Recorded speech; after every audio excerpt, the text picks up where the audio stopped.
Salut les Wargamers, c'est Yvi de French War Game Show, votre chaîne de rapport de bataille tuto et live peinture. Aujourd'hui, je suis en compagnie de Mr. M pour lire et comprendre les nouvelles facs appliquées à Warhammer 40 000 version 9, sortie tout début janvier 2021.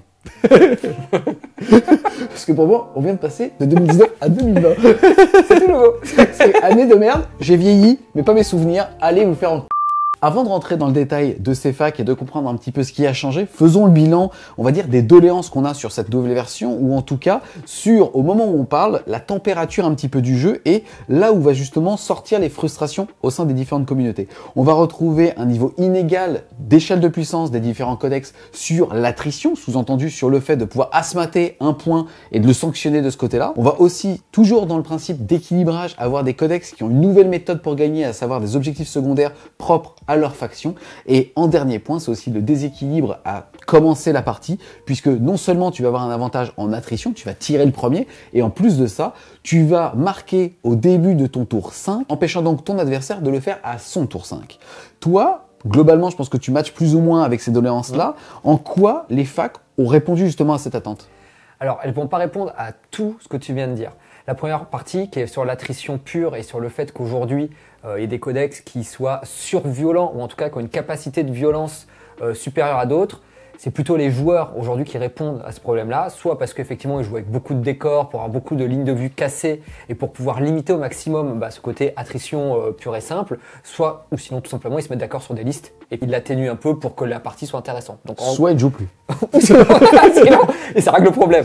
Donc ça, on va dire que sur ce point-là, Games Workshop n'a pas vraiment changé les choses. On va le voir, il y a eu des ajustements en points qui restent un peu à la marge, voire mineurs, et je pense pas que ça va changer foncièrement la méta, entre guillemets, ou la capacité de violence de certains codex. Peut-être que ça va faire rechanger quelques listes par rapport à ces points-là, mais globalement, c'est tellement petit que je pense pas que ça va changer. Ce qui est rigolo, c'est que de toute façon, quelle qu'ait été la version, c'est toujours la communauté qui a rééquilibré le jeu, alors justement en augmentant les décors et en changeant même les règles des décors, en les mettant déjà occultants au rez-de-chaussée, historiquement en V8, alors qu'il n'y avait pas à avoir des fenêtres, on n'avait pas à l'époque justement cette notion de occultant quand on est à l'extérieur du décor. Après, aujourd'hui, on le voit sur certains grands tournois au niveau international, ils essayent de faire, en tout cas, alors malheureusement, vu les conditions sanitaires, il n'y a pas beaucoup de tournois qui se font en Europe, mais en tout cas, la volonté, c'était de créer une norme sur les décors pour essayer d'équilibrer à ce niveau-là. On sait qu'aux États-Unis, là où ils jouent plus, parce qu'ils sont moins limités, chaque tournoi fait un peu ses propres règles sur les décors. Et donc, c'est vrai que c'est toujours assez difficile de faire une analyse globale parce qu'on ne sait pas vraiment, finalement, quels étaient les décors employés, est-ce qu'il y en avait beaucoup, pas beaucoup, et ainsi de suite. Donc, c'est pour ça qu'on voit qu'il y a beaucoup de codex qui gagnent, qui perdent, mais c'est dur d'avoir une analyse globale. En tout cas, là où tu as raison, c'est qu'aujourd'hui, sur ce point purement de violence qui est aussi lié au fait qu'il y ait des codex qui soient sortis en V9 et d'autres pas encore, et qu'on reste encore sur, comme tu dis, en début de version, qu'on le veuille ou non, et que malheureusement aussi avec le Covid, ça sort peut-être moins vite que prévu. La seule façon d'équilibrer cette partie-là, ça reste au bout d'un moment l'être humain, et donc soit l'organisateur du tournoi, soit ton pote, mais en tout cas, c'est pas vraiment Games avec ces facs qui règlent le problème. Et justement, par rapport à ce qu'on appelle le T1 dépendance, sous-entendu le fait de commencer et de auto-gagner une partie. Alors là, c'est là où c'est hyper intéressant. On l'avait vu sur les statistiques, je crois qu'on était de l'ordre de 60%. Alors, les statistiques qui ont été faites aussi internationales, sur des tournois anglo-saxons et tout ça, qu'en gros, celui qui commençait a 60% de chance de gagner par rapport à celui qui était au T2. Personnellement, moi je pense que c'était très vrai aussi, parce que c'est en début de version, que quand on commence aussi sur un jeu, c'est plus facile finalement, quand on maîtrise moins les règles, ainsi de suite, de partir sur du all-in et de laisser ton adversaire devoir gérer ton all-in. C'est-à-dire qu'évidemment, soit il y arrive pas, mais s'il n'y arrive pas, de toute façon, c'est que tu vas gagner. Donc c'est vrai que je pense qu'il y avait aussi un déséquilibre qui était lié, on va dire, à la maturité aussi de cette version-là. Mais ce qui est clair, c'est qu'il y avait un problème surtout finalement sur le dernier, sur le T5, qui faisait que le joueur 1, quand il arrivait au T5, il jouait son T5 normalement avec ses points qui marquaient au début de sa phase de commandement, donc il a joué full. Et la plupart du temps, les seuls mouvements qu'il avait envie de faire à son T5, c'était un contre, voilà. Et quand toi, tu étais joueur 2, t'arrivais à ta phase de commandement, il t'avait contré ou pas. Et c'est même intéressant, c'est qu'en général, on faisait qu'un demi round 5, parce qu'en fait, au-delà de ça, c'était du théorie crafting qui faisait que derrière, attends, tu vas faire ça, je vais faire ça, je vais être 5 points, toi 0, on arrête là. Non, mais c'était triste en fait. On mettait plus de temps à sortir les figurines de la mallette qu'à jouer, parce que justement, à partir du T3, le fait que le coup en points soit parfois scripté avec les primaires faisait que la game, on va dire, on pouvait la calculer T3. C'est un petit peu le syndrome Edge of Sigmar qu'ils ont essayé de contrer avec le temps, et on l'avait là. Or là, ils apportent une vraie réponse, puisque maintenant, maintenant, déjà, il ne va plus avoir le choix de commencer ou pas. Et en plus de ça, le deuxième joueur marquait ses points à la fin du tour 5 et pas au début de sa phase de commandement. Il va donc avoir l'opportunité d'avoir une phase de mouvement, de psy, de tir, de charge et de combat.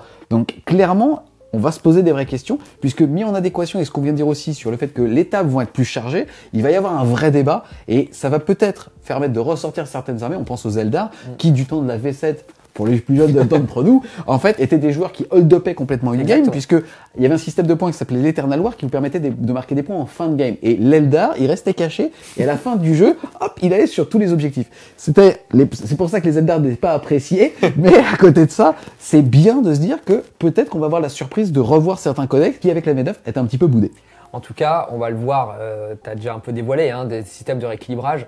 Ce qui est sûr, là où tu as raison, c'est que la mobilité, qui était déjà très forte en V9, est encore plus forte parce que cette possibilité de se projeter finalement en fin de game va redonner un avantage tactique, stratégique, tu vas pouvoir les repropulser sur le devant de la scène, et ça, c'est quelque chose qui est intéressant parce que même si c'était fort, c'est encore plus fort. Pareil sur le fait, comme tu l'as dit, que on n'aura plus le choix, entre guillemets, d'être premier ou second pour savoir qui commence. Ça va redonner encore plus de valeur à cette capacité de se redéployer au T1 ou d'avoir des tricks comme ça, de redéploiement, ainsi de suite, puisque ça permettra de jouer très défensif, qu'on ait le T1 ou pas, mais si on l'a et qu'on est obligé de commencer, de pouvoir se redéployer de façon agressive. Donc ça, c'est quand même super fort. Donc c'est vrai que ça, pour le coup, c'est des choses qui vont changer la façon de faire les listes, qui vont changer peut-être des codex qui sont un peu en dessous aujourd'hui parce que trop cher, parce que pas assez efficace sur l'attrition, mais qui sont capables justement de se projeter vite, d'avoir un contrôle de map très fort, qu'on voit peut-être un peu moins, comme tu les as dit, les Aeldari, peut-être qu'ils vont revenir, ou les Drukhari aussi, qui ont cette possibilité avec un mass Venom et qui peuvent arriver, prendre la table et aller très vite, donc peut-être que ça va les remettre devant la scène. Après, ce qui est vrai aussi, et c'est là où c'est dur de se dire, c'est est-ce que ces changements, peut-être que demain on se dira, en fait, être second, c'est trop avantageux. La seule chose qu'on peut dire aujourd'hui, c'est que pour moi, Games Workshop, ils ont quand même entendu, entre guillemets, les problématiques des joueurs qui ont fait beaucoup de tournois. Ils les ont pris en compte, ils ont décidé de faire une fac qui rééquilibre, en tout cas qui a pour volonté de rééquilibrer le problème qui est remonté par énormément de joueurs, la communauté française, européenne, américaine, anglo-saxonne, on s'en fout. Américaine aussi. Mexicaine, une grosse communauté. Oui, avec la moustache. Piquante cette communauté. Pour reprendre juste le fil de ce que je voulais dire, c'est que, en tout cas, ils ont écouté, ils ont fait des changements. Ces changements, on pense que ça va dans le bon sens et que ça va rééquilibrer. Après, le temps verra et nous dira si c'est bien ou pas. Et peut-être qu'on se dira, ils sont allés trop loin et peut-être qu'ils vont revenir en arrière. Mais en tout cas, là-dessus, sur ce point des primaires, ils ont vraiment fait le job. Autre point qui va aussi justement lisser le troisième axe de déséquilibre, c'est le principe des secondaires. J'avais en tête le fait de plutôt parler de certains nouveaux codex V9 qui ont des objectifs secondaires, ou même plusieurs parfois, ils peuvent en prendre qu'un, mais ils ont un panel très large de choix. Mais il faut aussi voir que, en attendant son codex, il rééquilibre beaucoup des objectifs secondaires qui parfois pouvaient être un petit peu trop binaires et qui impactaient le méta. On pense notamment à celui des véhicules. C'était très facile en fait quand on faisait une liste de pas trop mettre de véhicules, ou au contraire sur certains codex de devoir en mettre beaucoup, et l'autre n'avait quasiment pas de choix à faire. Il était, je prends les véhicules, ça sera 15 points. Là, ils ont été très fins dans leur ajustement, à voir si c'est suffisant, mais c'est aussi super intéressant. Pour rentrer un petit peu justement dans le détail de cette fac, on va faire cette vidéo en plusieurs parties. La première, ça sera bien évidemment les facs qui vont être génériques, les clarifications au niveau des règles. Ensuite, on va voir justement les modifications qui sont apportées au Chapter Approved Grand Tournament 2020, ces petits choix de secondaires, ces petites modifications, et ainsi de suite. Et on terminera par les facs codex, ainsi que les petits changements en points. Je commence tout de suite donc par la fac générique. C'est une clarification / modification qui est apportée au niveau de la phase de mouvement, puisque maintenant, quand il est précisé qu'on peut bouger comme en phase de mouvement, on parle de mouvement normal. Alors, on va le voir sur cette partie-là, il y a beaucoup de règles qui sont faites, des ajustements ou des clarifications sur la façon dont 90% des joueurs jouaient la règle et peut-être que 10% faisaient une lecture différente pour essayer d'en tirer un avantage. Donc elles sont pas toutes, on va dire, hyper intéressantes. Celle-là, pour le coup, elle est hyper importante parce que dans la phase de mouvement, aujourd'hui dans le système de règles, chaque mouvement est bien décrit. On peut faire un mouvement d'advance si on veut, on peut faire un mouvement normal qui est juste un mouvement de sa capacité de mouvement, on peut faire aussi un désengagement, il y a plusieurs types de mouvements aujourd'hui. Le fait qu'il le précise, ça veut dire qu'un mouvement normal, on ne peut pas faire une advance. Là où ça va changer beaucoup de choses, c'est qu'effectivement, il y a des pouvoirs psy qui permettent de bouger pendant la phase psy. Alors on pense quand on joue Chaos Space Marine ou Warp Time, mais aussi les Harlequins qui ont le Quicken, qui leur permettent de bouger aussi pendant la phase de psy. Et donc ça veut dire qu'on est obligé de faire un mouvement normal. Quand on est, on va dire qu'au Space Marine, c'est un peu embêtant parce qu'on va faire l'advance, donc c'est un stratagème qui va te faire advance et charge ou d'autres choses. Pour les adversaires notamment. Notamment, ou quand tu joues la faction de Bill, qui est un stratagème qui peut aussi, grâce à ça, faire une advance et charge gratos. Bon. Fabrice qu'on reçoit la semaine prochaine au studio pour une petite interview. Donc en tout cas, voilà, tu as des façons de faire une advance et charge. En tout cas, le psy, tu peux plus le faire. Donc c'est quand même, on va dire, un petit nerf. Je pense pas que ça va changer beaucoup de choses, mais c'est un petit nerf. Ça permet déjà deux choses, comme tu viens de le dire, le fait de ne plus pouvoir advance. Ça veut dire que donc ton mouvement va être lissé sur le fait que ton mouvement normal pourrait être une advance, mais que ton deuxième mouvement sera ramené, donc plus facile à équilibrer sur le mouvement strict du datasheet. Et ça veut aussi dire que tout ce qui va déclencher des actions, on pense aux arlequins, qui peuvent avec un petit stratagème à partir du moment où ils advance pour pouvoir passer en invulnérable à 3. Historiquement, on le faisait en phase de mouvement sur une unité. Déclarer une advance passait en invulnérable à 3. Exactement. Et la phase de mouvement le faisait sur une deuxième unité. Ce qui est, encore une fois, faut croire, n'était pas pensé pour. Or, là, c'est un petit nerf aussi donc pour ces mécanismes-là.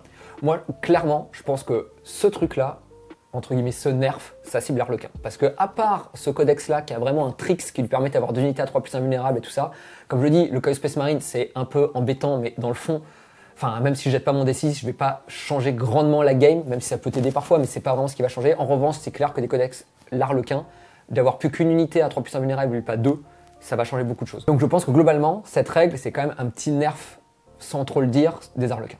Yes, alors c'est marrant, tu parles des oreilles pointues. On avait notamment un buff qui s'applique là aux Eldar, puisque eux, ils ont un stratagème qui s'appelle Fire and Fade, c'est tirer et se cacher, ou je ne sais plus, qui fait que après un tir, on peut bouger de 7 pouces. Or là, c'est un mouvement normal. Et comme c'est un mouvement normal, vous pouvez réembarquer dans un véhicule. Donc on pense à certaines unités qui encore une fois étaient boudées, enfin même parler clairement du codex Eldar, qui est un petit peu boudé avec cette V9. Là, on peut imaginer grosse mobilité, commencer à scorer en deuxième, et en plus de ça, là, pouvoir retourner justement dans son Kinder Surprise, ou en tout cas juste dans son transport au chaud, pour justement s'épanouir plus tard dans la game, ça reste quand même un petit buff. Oui, voilà, totalement. Tu vas avoir des unités qui potentiellement sont trop chères, ou en tout cas qui ont vraiment besoin d'avoir une protection via un véhicule, et notamment Wave Serpent. Alors là, on parle des Eldar, enfin des Eldari, peut-être que sur le Drikari aussi, qui a un système un peu pareil, peut-être que tu as d'autres unités. Il n'y aura pas que celui-là, en tout cas, tu as plusieurs unités qui ont ce tricks là aujourd'hui, mais ce qui est clair, c'est que tu as des unités qu'on voyait peut-être pas ou qu'on n'a pas envie de jouer parce qu'on estimait trop fragile, trop cher, difficile à protéger, où là, le fait de sortir, tirer, repartir au chaud, tu vas envie de les jouer. Donc effectivement, on pense au Dark Keeper, on pense au Fire Dragon, il y a certainement d'autres unités qui vont bénéficier fortement de cette règle-là. C'est toujours intéressant parce que ça permet de remettre en avant des unités qu'on voyait moins sans forcément changer le coût ou devoir équilibrer un coût que Games Workshop peut-être estime juste. Ensuite, dans d'autres modifications très mineures, c'est le fait que pour les très gros véhicules, on pense à certains Volanto par exemple, qui devaient mettre 100% de leur coque au niveau de leur zone de déploiement, ce qui parfois n'était pas possible. Quand c'est le cas, ils ont ramené justement de la coque au socle, ce qui doit être dans la zone de déploiement. On rappelle juste que la règle à l'origine, c'était que si le véhicule était trop long, en gros, le T1, il le jouait pas. C'est qu'il était obligé, il était bloqué, je sais pas quoi. Il arrivait d'un renfort. Voilà, il arrivait d'un renfort, donc en gros, il est sur la table, mais il perdait son T1. Là, en faisant ça, c'est quand même, on peut jouer son véhicule. Les véhicules impactés par ça, il n'y en a pas beaucoup. C'est du Forge World. On va dire que ça va impacter un minimum de joueurs, mais c'est quand même sympa de se dire que quand tu as la grosse figurine, quand tu as envie de la jouer avec ton pote, à un moment donné, tu la joues, quoi. Voilà. On passe ensuite à une clarification, en tout cas le fait que maintenant les actions psychiques sont considérées en tout point comme des sorts. Alors ça, c'est quand même intéressant sans vraiment l'être. C'est-à-dire que je pense que 90% des joueurs le jouaient comme ça. Ce que ça veut dire, c'est que c'est considéré comme un sort, donc un Psyker peut le jeter et peut faire ce sort. C'était précisé qu'on pouvait le deny, donc c'est-à-dire que si on a un psy en face, on pouvait faire un contre-sort basique, et si on était plus que son adversaire, c'était deny. En revanche, vu que ce n'était pas considéré comme un pouvoir psy jusqu'à présent, les stratagèmes qui annulent les pouvoirs psy sur un 4+, ça existe quand on joue World Eater, quand tu joues Custodes, quand tu joues Black Templar, bref. Sista, excuse-moi. Sista, exactement. Tu as plein de stratagèmes qui le permettaient. Et le joueur dit attends, non, ton stratagème ça marche pas, c'est pas un pouvoir psy, c'est pas marqué que c'est pouvoir psy, donc ton stratagème tu ne passes pas. Là, ce que nous dit juste la fac, c'est que c'est comme un pouvoir psy, c'est considéré comme un pouvoir psy et les stratagèmes qui impactent les pouvoirs psy fonctionnent. Donc même quelqu'un qui n'a pas de Psyker pourra empêcher une action psychique. Il est aussi précisé que si ton partenaire de jeu était ce genre de personne, tu as le droit de ne plus jouer avec. Je te jure, c'est écrit. Ah ouais, c'est vrai. Ensuite, on va avoir aussi une clarification assez intéressante, même si elle a été interprétée par beaucoup de joueurs dans ce sens-là, c'est le fait que quand on n'est pas autorisé à s'activer à la phase de combat avant que toutes les unités l'aient faite, on n'est pas non plus éligible à l'utilisation du stratagème qui nous permet d'interrompre à une phase de combat. Ensuite, on avait aussi une clarification au sein du repositionnement après une action. On va parler par exemple du fait de planter un étendard et derrière de par exemple se faire dad jump sur un autre objectif. Justement, quel est l'impact de ça? Je pense que globalement, peu de joueurs, pareil, le jouaient comme ça. Après, je pense que peut-être certains, entre guillemets, petits malins le faisaient. On pense, comme tu l'as dit, à l'étendard. On pense aussi à déployer les brouilleurs, ou tout simplement, on commençait son action. Je dis, je déploie les brouilleurs dans ma zone, tranquillement, safe. Je dad jump chez toi. Et donc je du bouge coup, pas. je bouge pas. Et donc du coup, je finis mon action à la fin de mon tour chez toi. Et donc j'ai déployé les brouilleurs finalement dans ta zone à toi et pas chez moi. Et donc, je peux marquer plus facilement les 5 points. Donc, je trouve que finalement, c'est une clarification entre guillemets logique parce que je pense que peu de joueurs le faisaient. Après, dans le fond, je trouve que le joueur, il m'aurait fait ça en partie, alors que je l'avais pas vu venir. J'aurais dit bravo. parce que franchement, c'est un peu retors, mais à la fois, c'est aussi les petits trucs qu'on aime bien, les petits tricks comme ça. Ah ouais, putain, j'avais pas vu la règle. Donc, Games Workshop simplifie le truc, on le joue pas comme ça. Je pense que peu de joueurs l'ont joué comme ça. Et ceux qui l'avaient vu et qui l'avaient en tête et qui parfois le plaçaient à leurs adversaires, bah dommage. Ensuite, passer au changement mineur de règles, une petite clarification sur les attaques multiples, puisque on précise que quand justement une attaque va par exemple faire proquer 2 attaques en plus, derrière c'est bien considéré comme des jets différents. Exactement, donc il y a les bonus, les malus pour chacun de ces jets-là et ainsi de suite. On jette sa bourrette de dés et on est impacté par tous les bonus et malus. Yes, il y a aussi le fait par exemple de pouvoir charger les aérodymes. Pour rappel, quand on bouge à côté d'un aérodyme, on peut passer à travers son socle. La seule contrainte, c'est qu'on ne doit pas finir son mouvement sous son socle. Mais justement, qu'en était-il de la phase de combat ? Alors là, il précise bien que si on a un mot-clé vol, on peut les charger, qu'on a le droit de charger un aérodyme parce qu'on a le mot-clé vol. C'était peut-être pas écrit noir sur blanc, mais je pense que pareil, 90% des joueurs l'autorisaient. La Games Workshop le précise parce que c'était pas écrit noir sur blanc et peut-être que certaines personnes qui jouent les règles comme c'est écrit et pas comme c'est pensé, le jouaient pas comme ça. Mais je pense que globalement, la plupart des joueurs, en tout cas, le jouaient de cette façon-là. Autre clarification aussi amenée justement sur les volants qui peuvent eux se mettre en mode stationnaire, c'est le fait que s'ils font ce choix, alors jusqu'à leur prochaine phase de mouvement, ceux-ci vont avoir une valeur de mouvement de 20, ça veut dire qu'ils n'ont plus de mouvement minimum. Ils vont aussi perdre la règle justement qui fait qu'ils ne peuvent être chargés que par des figurines qui ont le mot-clé fly, ils vont perdre le -1 pour être touchés, ils vont aussi perdre justement leur angle de mouvement de 90 degrés, et encore une fois c'est clarifié jusqu'à leur prochaine phase de mouvement. Voilà, donc en fait là c'est pareil, ça permet en fait aux unités à pied, qui n'ont pas de réacteurs dorsaux, d'ailes, de ce qu'on veut, de pouvoir les charger quand ils sont en mode stationnaire. Ça paraissait également évident, je pense que pareil c'est quelque chose que tout le monde jouait comme ça. Maintenant c'est noir sur blanc, c'est clair et puis il n'y aura pas de sujet à discussion. Yes. Autre aussi débat qui semble surréaliste, c'est le fait quand on essaie de débarquer avec une figurine qui fait plus de 3 pouces, enfin qui a un socle qui fait plus de 3 pouces. On pense justement au Dreadnought qui pourrait débarquer de n'importe quelle figurine. C'est pas grave. Et à partir du moment où le socle fait plus de 3 pouces, la seule contrainte c'est que le bout du socle doit coller la coque pour pouvoir désembarquer et ça sera légit. On va aussi avoir toujours sur les volants le fait que une habilité peut être déclenchée même si le volant quitte après avoir notamment traversé une figurine, le champ de bataille pour passer en renfort. Donc là, c'est les bombardements, essentiellement. Donc on peut bombarder, quitter le champ de bataille, se mettre en renfort, et le bombardement est effectif. Là aussi, ça semble à peu près logique. C'est comme le débarquement, comme tu l'as dit, d'un véhicule qui sort avec la coque de 3 pas. Tout ça, pour moi, en fait, c'est des choses qui sont clarifiées, qui sont juste du bon sens. Mais moi, j'aurais bien aimé voir là, le joueur qui m'aurait argumenté que je ne pouvais pas déployer mon Dreadnought parce qu'il faisait plus de 3 pas. Celui-là, j'aurais bien aimé l'avoir. Parce que quand même... Ou sinon, tu joues une fois avec lui. Ensuite, clarification assez intéressante apportée par Game Workshop, c'est le fait par exemple que quand on arrive des renforts et qu'on doit être placé à plus de 9 pouces de l'ennemi, on peut avoir une charge qui, de façon plus courte que 9 pouces, nous fait rentrer dans la zone d'engagement d'une figurine. Alors là, pour le coup, en plus Games Workshop a fait un petit schéma pour bien expliquer le truc.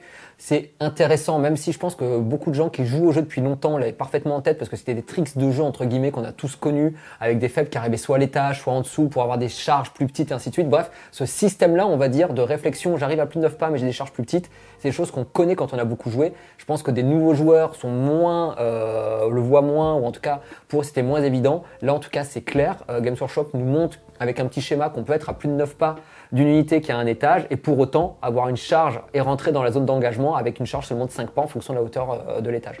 Donc je trouve que c'est bien de le clarifier, même si beaucoup de joueurs un peu vétérans le jouaient déjà comme ça, mais ça permet en tout cas à tout le monde de connaître la règle et peut-être aux débutants de ne pas se faire avoir sur certaines parties, et se dire ah oui attention parce que là si je suis à l'étage finalement bah, je vais falsifier une charge. C'est un mécanisme de jeu qui était apparu notamment avec les rivers qui ignoraient par exemple les mouvements verticaux, qui faisait que bah tu sais quoi, t'es à l'étage, je me mets à 10 pouces de toi à l'étage du dessous et c'est une charge à 1 puisque j'ignore les distances verticales. Avec la V9 c'est encore une fois le cas puisque les étages faisant 5 pouces il suffit qu'on rentre dans cette aire d'effet pour les loquer. Ensuite on continue avec une clarification un petit peu bateau qui est le fait que quand on ignore on va dire une certaine règle avec, on va dire, un ratio dedans. On va prendre comme exemple le fait d'ignorer la PA-1. Alors, si la personne a un bonus qui lui permet de passer de PA-1 à PA-2, on peut pas lui dire j'ignore la PA-1 et j'ignore encore la PA-1. Là, c'est ta gueule, c'est PA-2. Tu la manges ma bol, sale salamanders de merde.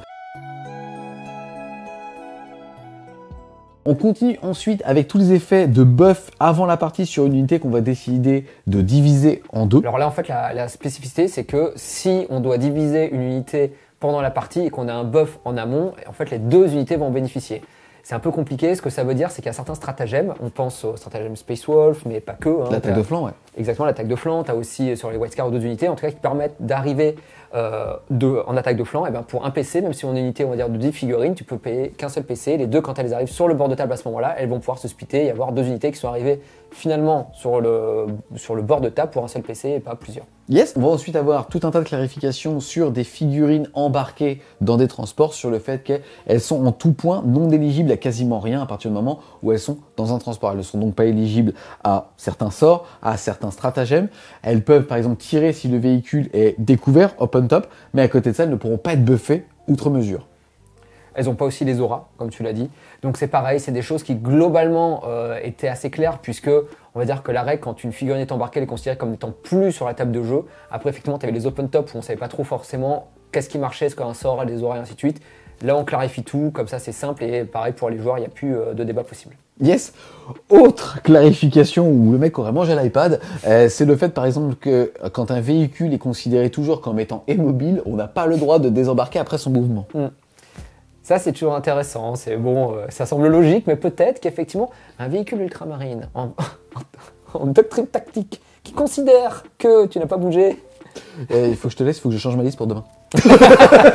On a fait le tour de l'ensemble des clarifications / modifications qu'on a justement sur les règles de base, qu'elles soient génériques ou rares. On va maintenant passer aux modifications qui sont appliquées sur le Chapter Approved Grand Tournament 2020. Et la première chose, c'est que à l'étape 12 entre guillemets, l'initialisation de la partie, celle où une fois qu'on s'est déployé, on jette le dé pour savoir si on choisit ou pas de prendre l'initiative. Il y a un changement maintenant, à partir du moment où on gagne ce jet de dé, on n'a pas d'autre choix que d'être joueur numéro 1. Ce changement, il est déjà hyper intéressant, tout simplement déjà sur la fluidité de la game. C'est-à-dire qu'au moins on se prend plus la tête. J'ai gagné le jet de dé, je commence. Il n'y a pas de j'ai la réflexion ou tout ça. Parfois, il y avait des joueurs, honnêtement, qui jetaient le jet de dé, qui se posaient la question s'il allait commencer ou pas après. Donc déjà, au moins, ça, c'est quand même facile, ça va plus vite. L'autre truc qui est aussi super intéressant, c'est qu'au bout d'un moment, on n'a plus ce choix stratégique qu'on avait au début, de pouvoir se dire est-ce que je préfère commencer ou pas, je vais me déployer peut-être plus défensif ou ainsi de suite. On sait qu'on va commencer, on sait que maintenant ça va dépendre d'un jet de dé qu'on aura. Il n'y a plus de choix humain là-dessus. Donc ça veut dire que... Tu peux rage quit. Déjà. Je suis obligé de commencer, je me casse. Si c'est comme ça, je joue pas. Non, mais après, c'est surtout ce que ça veut dire, c'est que toutes ces listes qu'on a un peu dit en introduction, mais qui ont des stratagèmes de redéploiement, ça redevient très fort parce que ça veut dire qu'on pourra toujours jouer très défensif. C'est un équilibrage global. Ouais, et puis parce qu'au final, vu qu'on ne sait pas si on va commencer ou pas, et si on gagne le GD, on est obligé de commencer. Quand on a envie de faire des déploiements très défensifs, on peut se retrouver un peu couillonné parce qu'on s'est mis hyper défensif, on gagne le GD, on est obligé de commencer. Les mouvements sont compliqués, on sait qu'on ne va pas forcément avoir le T1, on sait qu'on va se prendre une alpha, potentiellement, enfin une bêta parce qu'on a commencé mais c'est l'autre qui va t'impacter. Donc en fait, c'est vrai que ça va vraiment renforcer ces stratagèmes de redéploiement avant le début de partie ou les stratagèmes de mouvement avant le début de partie, de positionnement, parce qu'effectivement ça va permettre de dire moi je sais que dans mon escarcelle je joue à Eldari, j'ai un petit stratagème qui permet de redéployer 3 unités avant de commencer, je m'en fous, je me fous totalement derrière les décors planqués, et même si j'ai gagné, je pourrais jouer très très agressif. Là où d'autres armées qui préféreront jouer caché, s'ils gagnent le premier jet de dés, ils seront un peu embêtés. Donc ce petit jet de dés, ça ne sont pas énorme comme ça, mais je pense que sur la façon de jouer, de se déployer, ça va quand même impacter la game. Yes, autre point qui va être majeur au sein justement de comment est-ce qu'on gagne une game, c'est le fait maintenant que le second joueur marquera ses objectifs primaires, non pas au début de sa phase de commandement, mais à la fin de son tour, sous-entendu, après avoir tiré, fait les phases de morale et ainsi de suite, potentiellement avoir clean les objectifs. Ça, c'est peut-être le changement majeur finalement de tout ce qui est sorti. On le verra après, il y aura les points et tout ça, mais de tout ce qu'on a dit, et vous l'avez compris déjà en début de vidéo, pour moi, c'est vraiment ce qui change le plus. T'as jamais perdu une game parce que le mec t'a fait chier pour ton Dread Note. Non, parce que la plupart du temps, tu l'as défoncé. La plupart du temps, bon, t'as peut-être fini en prison. Non, mais bon, en tout cas, ce qui est sûr, c'est que ça change la philosophie, ça change l'envie d'être T1, de commencer en tout cas ou pas. C'est vrai que comme on disait, il y a des armées qui sont très très mobiles, qui vont du coup regagner de la valeur sur sa façon de jouer et d'avoir des unités peut-être très faibles, planquées, et les sortir juste sur son T5 et d'y réfléchir. Même, on va dire moi qui suis plutôt un joueur chaotique, du coup les Raptors, qui sont des unités qui valent pas très cher, qui ont un jetpack, je me dis tiens, est-ce que ça vaut pas le coup de me les mettre dans une unité, quitte à les planquer pendant toute la partie qui fassent rien, mais si jamais j'ai le T2, enfin en tout cas c'est moi le second joueur, à mon T5 qui seront hyper utiles pour venir voler au dernier moment des points. Je pense aussi à des armées qui sont complètement les perdants de cette V9, ça va être le culte des Steelers, ça va être les unités qui peuvent repartir en FEP. Exactement. Et ainsi de suite, tu vois. Et c'est là aussi ça va être intéressant de pouvoir voir ça. On va aussi voir certains artefacts comme le cristal noir qui a été utilisé chez les TS, comme justement un outil de projection, d'agression, tu vas peut-être le garder en défensif, tout comme une balise de Terminator. Ouais, et puis même on peut même penser au taux, avec le Coldstar qui peut se déplacer hyper vite avec une Advance qui du coup, quand tu finis la game et que tu viens te projeter sur un point pour reprendre tes 15 points de primaire à la fin, enfin en tout cas, il y a beaucoup de choses à repenser. Ce changement-là, c'est clairement le changement majeur sur les primaires parce que, c'est très clair, sur cette V9, ce qui fait qu'on gagne ou qu'on perd, déjà la base c'est les primaires, on verra les secondaires après, mais clairement, la base de la base, ça reste le primaire. C'est pouvoir jouer. En tout cas, voilà, c'est vraiment Games Workshop qui a écouté, qui a vu ce qui se passait, qui a eu beaucoup de critiques dès la sortie du jeu sur ce système-là, qui apporte sa solution, qui est une solution, je trouve, finalement assez élégante parce qu'elle est assez facile à mettre en œuvre, elle ne change pas foncièrement les mécanismes de jeu et apporte une grosse valeur aux joueurs 2. Je pense que s'il y a un point qui fait l'unanimité sur les changements, c'est celui-là. Ouais, en tout cas, après, c'est ce qu'on disait. Là, on trouve ça super. Peut-être que dans 2 mois, on va arriver et qu'on se dira toutes les statistiques nous montrent que le joueur 2 a 80% de win. Non, mais c'est toujours dur de savoir. En tout cas, pour moi, l'impact que ça a pour tout le monde, c'est la façon de repenser ces listes et de se dire que dans ta liste, vu que tu as une potentiellement joueur 2 à 50%, il faut que tu puisses te dire que quand tu es joueur 2, tu as des unités qui te permettent au T5 de pouvoir marquer tes primaires assez facilement et pour ça d'avoir des unités très mobiles et très rapides. Ce qu'on fera si on se rend compte que c'est trop fort, c'est qu'on ouvrira la fenêtre des décors pour que tu puisses le pulvériser T1. Voilà. Tu vois ton petit truc, il est dedans. Parce que je suis un joueur Marines. On va maintenant rentrer dans les objectifs secondaires qui ont eu pas mal de changements et pareil, je trouve que ceux-ci sont très séduisants, nous donnent envie de retester des listes, des concepts qui avaient été trop vite oubliés. Le premier, c'est tuer les sorciers, puisque en gros maintenant, on va marquer 3 points de victoire si on tue un personnage sorcier et uniquement 2 points si c'est une unité. On se rappelle, avant ce changement-là, c'était 5 points pour un personnage, 3 points pour une unité. Là, c'est quand même effectivement, alors là où c'est hyper intéressant, c'est que déjà, aujourd'hui, vu que ce secondaire, quand on pouvait le prendre contre un adversaire, était tellement fort, alors on pense au Thousand Sun, quand on joue contre un Thousand Sun, quand on joue contre un Grey Knight, où là c'était 15 points cadeau, mais aussi quand on jouait contre un démon, parce que tu avais beaucoup de personnages, Psykers, ainsi de suite, ou ne serait-ce qu'une armée qui n'avait déjà que 2 Psykers, où potentiellement c'était 10 points de victoire, beaucoup de joueurs qui construisaient leur liste ne prenaient pas de Psyker, pas parce que finalement le psy n'était pas intéressant pour eux, pas parce que le psy pouvait pas leur apporter des bonus, mais ils trouvaient que le gain du pouvoir psy qu'ils allaient avoir comparé à la possibilité de pouvoir prendre ce secondaire si jamais tu tombes contre la bonne liste, ça valait pas le coup. Notamment le SM, il y a beaucoup de codex SM aujourd'hui qui prennent pas de psy, pas parce que le psy n'est pas bon, mais parce que dans le fond ils n'en ont pas spécialement besoin, et surtout contre certaines armées c'est tellement bien d'avoir ce secondaire qu'on préfère jouer sans. Donc là où c'est intéressant, c'est que déjà sur faire des listes, tu te diras finalement, je marque pas autant de points que ça, c'est-à-dire que même si mon adversaire a 2 Psykers, finalement je vais faire 6 points de victoire, si je le fais. Ce qui sont est pas assez, on se pose la question à 9. Ouais. Voilà, en tout cas, on n'a pas envie de le prendre, même quand on joue, comme tu l'as dit, à un Thousand Sun finalement, ou à un GK, il commence à falloir tuer beaucoup d'unités, plus les personnages pour faire tous les points. Alors, on le prendra toujours contre un GK et un TS, de toute façon, si on n'a pas de Psyker. Mais ce que je veux dire, c'est que ça sera moins binaire. Voilà, ce sera moins facile de le faire. Et puis, et tout simplement, des armées comme le démon, comme on a dit, ou d'autres, qui avaient quelques Psykers, et sur lesquels on pouvait se poser la question, parce qu'on voyait 3 Psykers ou 2 Psykers ennemis, on disait, tiens, c'est quand même 10-15 points si je lui snipe ces personnages. Et ça, si on le combine aussi au fait que souvent, c'était des personnages qui étaient Psykers, et donc on pouvait prendre assassinat, dès qu'on tuait un personnage Psyker, on prenait énormément de points. Donc là, Games Workshop, il rééquilibre ce système-là. Le côté intéressant, c'est que déjà quand on joue Thousand Sun ou GK, on se dit que potentiellement il faut vraiment que l'adversaire nous fasse très mal pour gagner ces 15 points-là, même si l'adversaire le continuera à le prendre. L'autre chose intéressante, c'est que quand on construit ces listes, on aura peut-être plus envie d'inclure des Psykers, à la fois parce que finalement on dira qu'Arbor the Witch c'est trop niche et que ça vaut pas le coup de se priver d'un super sort à côté, ou tout simplement quand toi aussi tu joues pas forcément SM ou autre, tu joues des Psykers, tu pourras les prendre sans être pénalisé. Yes, c'est intéressant parce qu'en fait ça se combine aussi, tu l'as dit, avec Assassinat, mais dans le cadre notamment des démons ou des tyrannides, ça allait aussi avec Abattez-le, qui est le fait de marquer un certain nombre de points quand on tue un véhicule ou un monstre. Historiquement, c'était que si c'était un véhicule ou un monstre qui avait moins de 10 PV, on marquait 2 points, et si c'était plus de 10 PV, on mettait 3 points. Et c'est dommage parce que justement les listes véhiculées, ce qu'on appelait les Taxi Boys ou en tout cas les Rhino Rush, ce genre de listes, avaient complètement disparu parce que tout comme quand on jouait des Psykers, on mangeait nos 15 points au début de la game et c'était assez frustrant. En plus de ça, on est arrivé dans un méta avec l'évolution des multifuseurs, des dégâts D3+3 ou D6+3 qui fait que les véhicules ou les monstres se faisaient fumer et étaient quasiment plus joués. Là, il y a eu un changement sur la façon de marquer des points avec cet objectif, puisqu'on va marquer uniquement 1 point si on pète un monstre ou un véhicule qui a moins de 10 PV, 2 points si on en tue un qui a entre 11 et 19 PV, et seulement 3 points si on a plus de 20 points de vie. Alors là aussi, c'est hyper intéressant parce que, comme tu l'as dit, c'est sur la façon de créer des listes où ça va changer les choses. Jusqu'à présent, on n'avait pas du tout envie de rentrer les véhicules, déjà parce que on est quand même aujourd'hui dans un jeu où on joue malheureusement ou heureusement en fonction de la faction mais qu'on des arrêts des 14 ou quand l'Arlequin il peut te faire beaucoup d'Highwire, donc pareil des mortels sur les véhicules, ou en tout cas les véhicules sont faciles à sortir et qu'en plus de ça, ils valent beaucoup de points de victoire. Donc du coup, quand tu combines les deux, tu dis les véhicules, je les mets un peu de côté. Là, ils seront toujours faciles à sortir potentiellement, mais tu peux les spammer. Donc ça veut dire qu'effectivement, peut-être qu'en avoir 2-3, finalement, ça ne changera pas grand-chose. Maintenant, tu peux en mettre 5-6. Et notamment, je pense, quand tu joues Chaos Space Marine, tu peux spammer les machines démons, où avant, tu n'avais pas très envie, parce que c'est 3 points de victoire par 3 points de victoire, et ainsi de suite. Et très vite, les petits raids, ce genre d'unité, où en fait, malheureusement, tu mettais 2 points quand tu te faisais shooter un Megan, c'était pas rentable.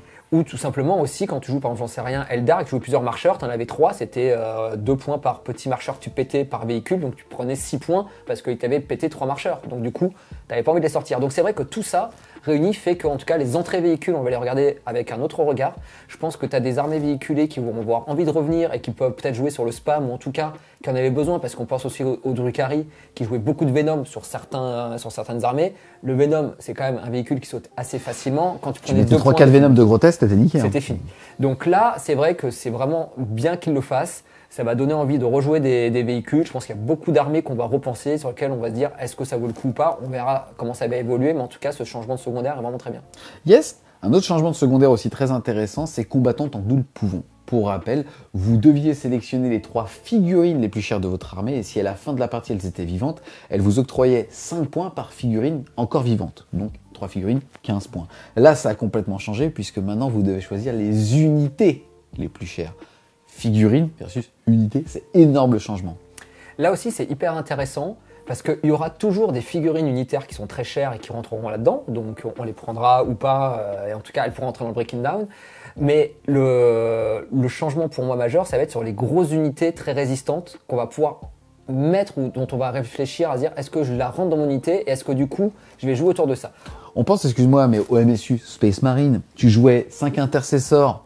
Ton Psyker, il passait devant, il fallait juste le cacher et c'était 5 points de victoire à la fin de la game. Alors que là, si jamais tu joues 10 Space Marine, il passe devant ton Psyker et donc pour le coup, il suffit juste d'éradiquer cette unité, ce qui est quand même faisable pour justement le priver d'un combattant tant que nous pouvons. T'as ça, mais par exemple, j'en sais rien, reprenant du démon, qu'il a envie de jouer une unité de 30 Plague Bearer, qu'on voyait pas forcément aujourd'hui parce que c'est cher, c'est du démon blabla, bon, on s'en fiche. Cohésion d'unité. Voilà, qu'on n'a pas envie. Maintenant, une unité de 30, ça sera peut-être l'unité la plus chère de son armée. Elle est quand même dure à péter. On sait qu'avec le moral, on peut pas la tuer d'un coup. Quand l'adversaire aura fait beaucoup d'attrition dessus, peut-être que les 2 dernières figurines qui resteront de l'unité, on va venir leur planquer derrière une ruine pour que jusqu'à la fin de la partie, on la voit plus et on va se marquer ces 5 points de victoire. Donc là où c'est intéressant, c'est que c'est pareil, c'est un secondaire qui va repenser la façon dont on fait ses listes, qui va faire que peut-être des unités très résilientes qui valent cher, on va avoir envie de les jouer. Peut-être qu'on va avoir joué des packs de 10 Terminator, pareil, avec des boucliers tempête, truc muche, parce qu'on se dit qu'ils vont être durs à tuer. Quand il m'en restera un, j'irai le planquer et puis ça me fera 5 points de victoire. Donc c'est pareil, je trouve que c'est toujours intéressant. Ça change la façon dont c'était fait, parce qu'avant c'était essentiellement des personnages. On voulait avoir des personnages chers, comme tu l'as dit, pour les cacher derrière des cordons et les garder en vie le plus longtemps possible, marquer ses points de victoire. Maintenant, ça va aussi se dire que peut-être certaines unités, elles vont revenir sur le devant de la scène, parce qu'à la construction de liste, on va dire, cette unité, ça va être dur pour un adversaire pour la tuer. On pense aussi aux bêtes de Nurgle en démon, qui sont ultra résilientes. Peut-être qu'on va les jouer en pack maximal, parce que l'adversaire, avant qu'il vous les lave, il va devoir mettre énormément d'attrition, puis il le fera pas parce qu'il n'aura pas envie. Et vous, vous savez qu'avec ça, vous avez marqué 5 points de victoire, quoi. Donc c'est hyper intéressant. J'aime bien parce que c'est une contrepartie aussi au malus de la cohésion d'unité quand on joue plus de 5 figurines.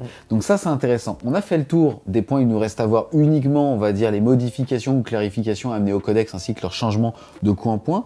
Mais là, quand on regarde modification générique et changement du Grand Tournament 2020, est-ce que finalement, ça va pas déjà changer le méta et nous donner envie de retester quasiment toutes les listes, puisque on s'était interdit des choses offrant 15 points à notre adversaire, ce qui ne va plus être le cas? En fait, c'est toujours ça qui est hyper intéressant et je trouve que les concepteurs chez Games Workshop, quand je dis qu'ils sont élégants ou intelligents, c'est sur ce genre de choses. Parce que c'est des petits changements, des petites modifications sur quelques secondaires, sur la façon de faire les primaires, sur la façon effectivement de concevoir ces listes.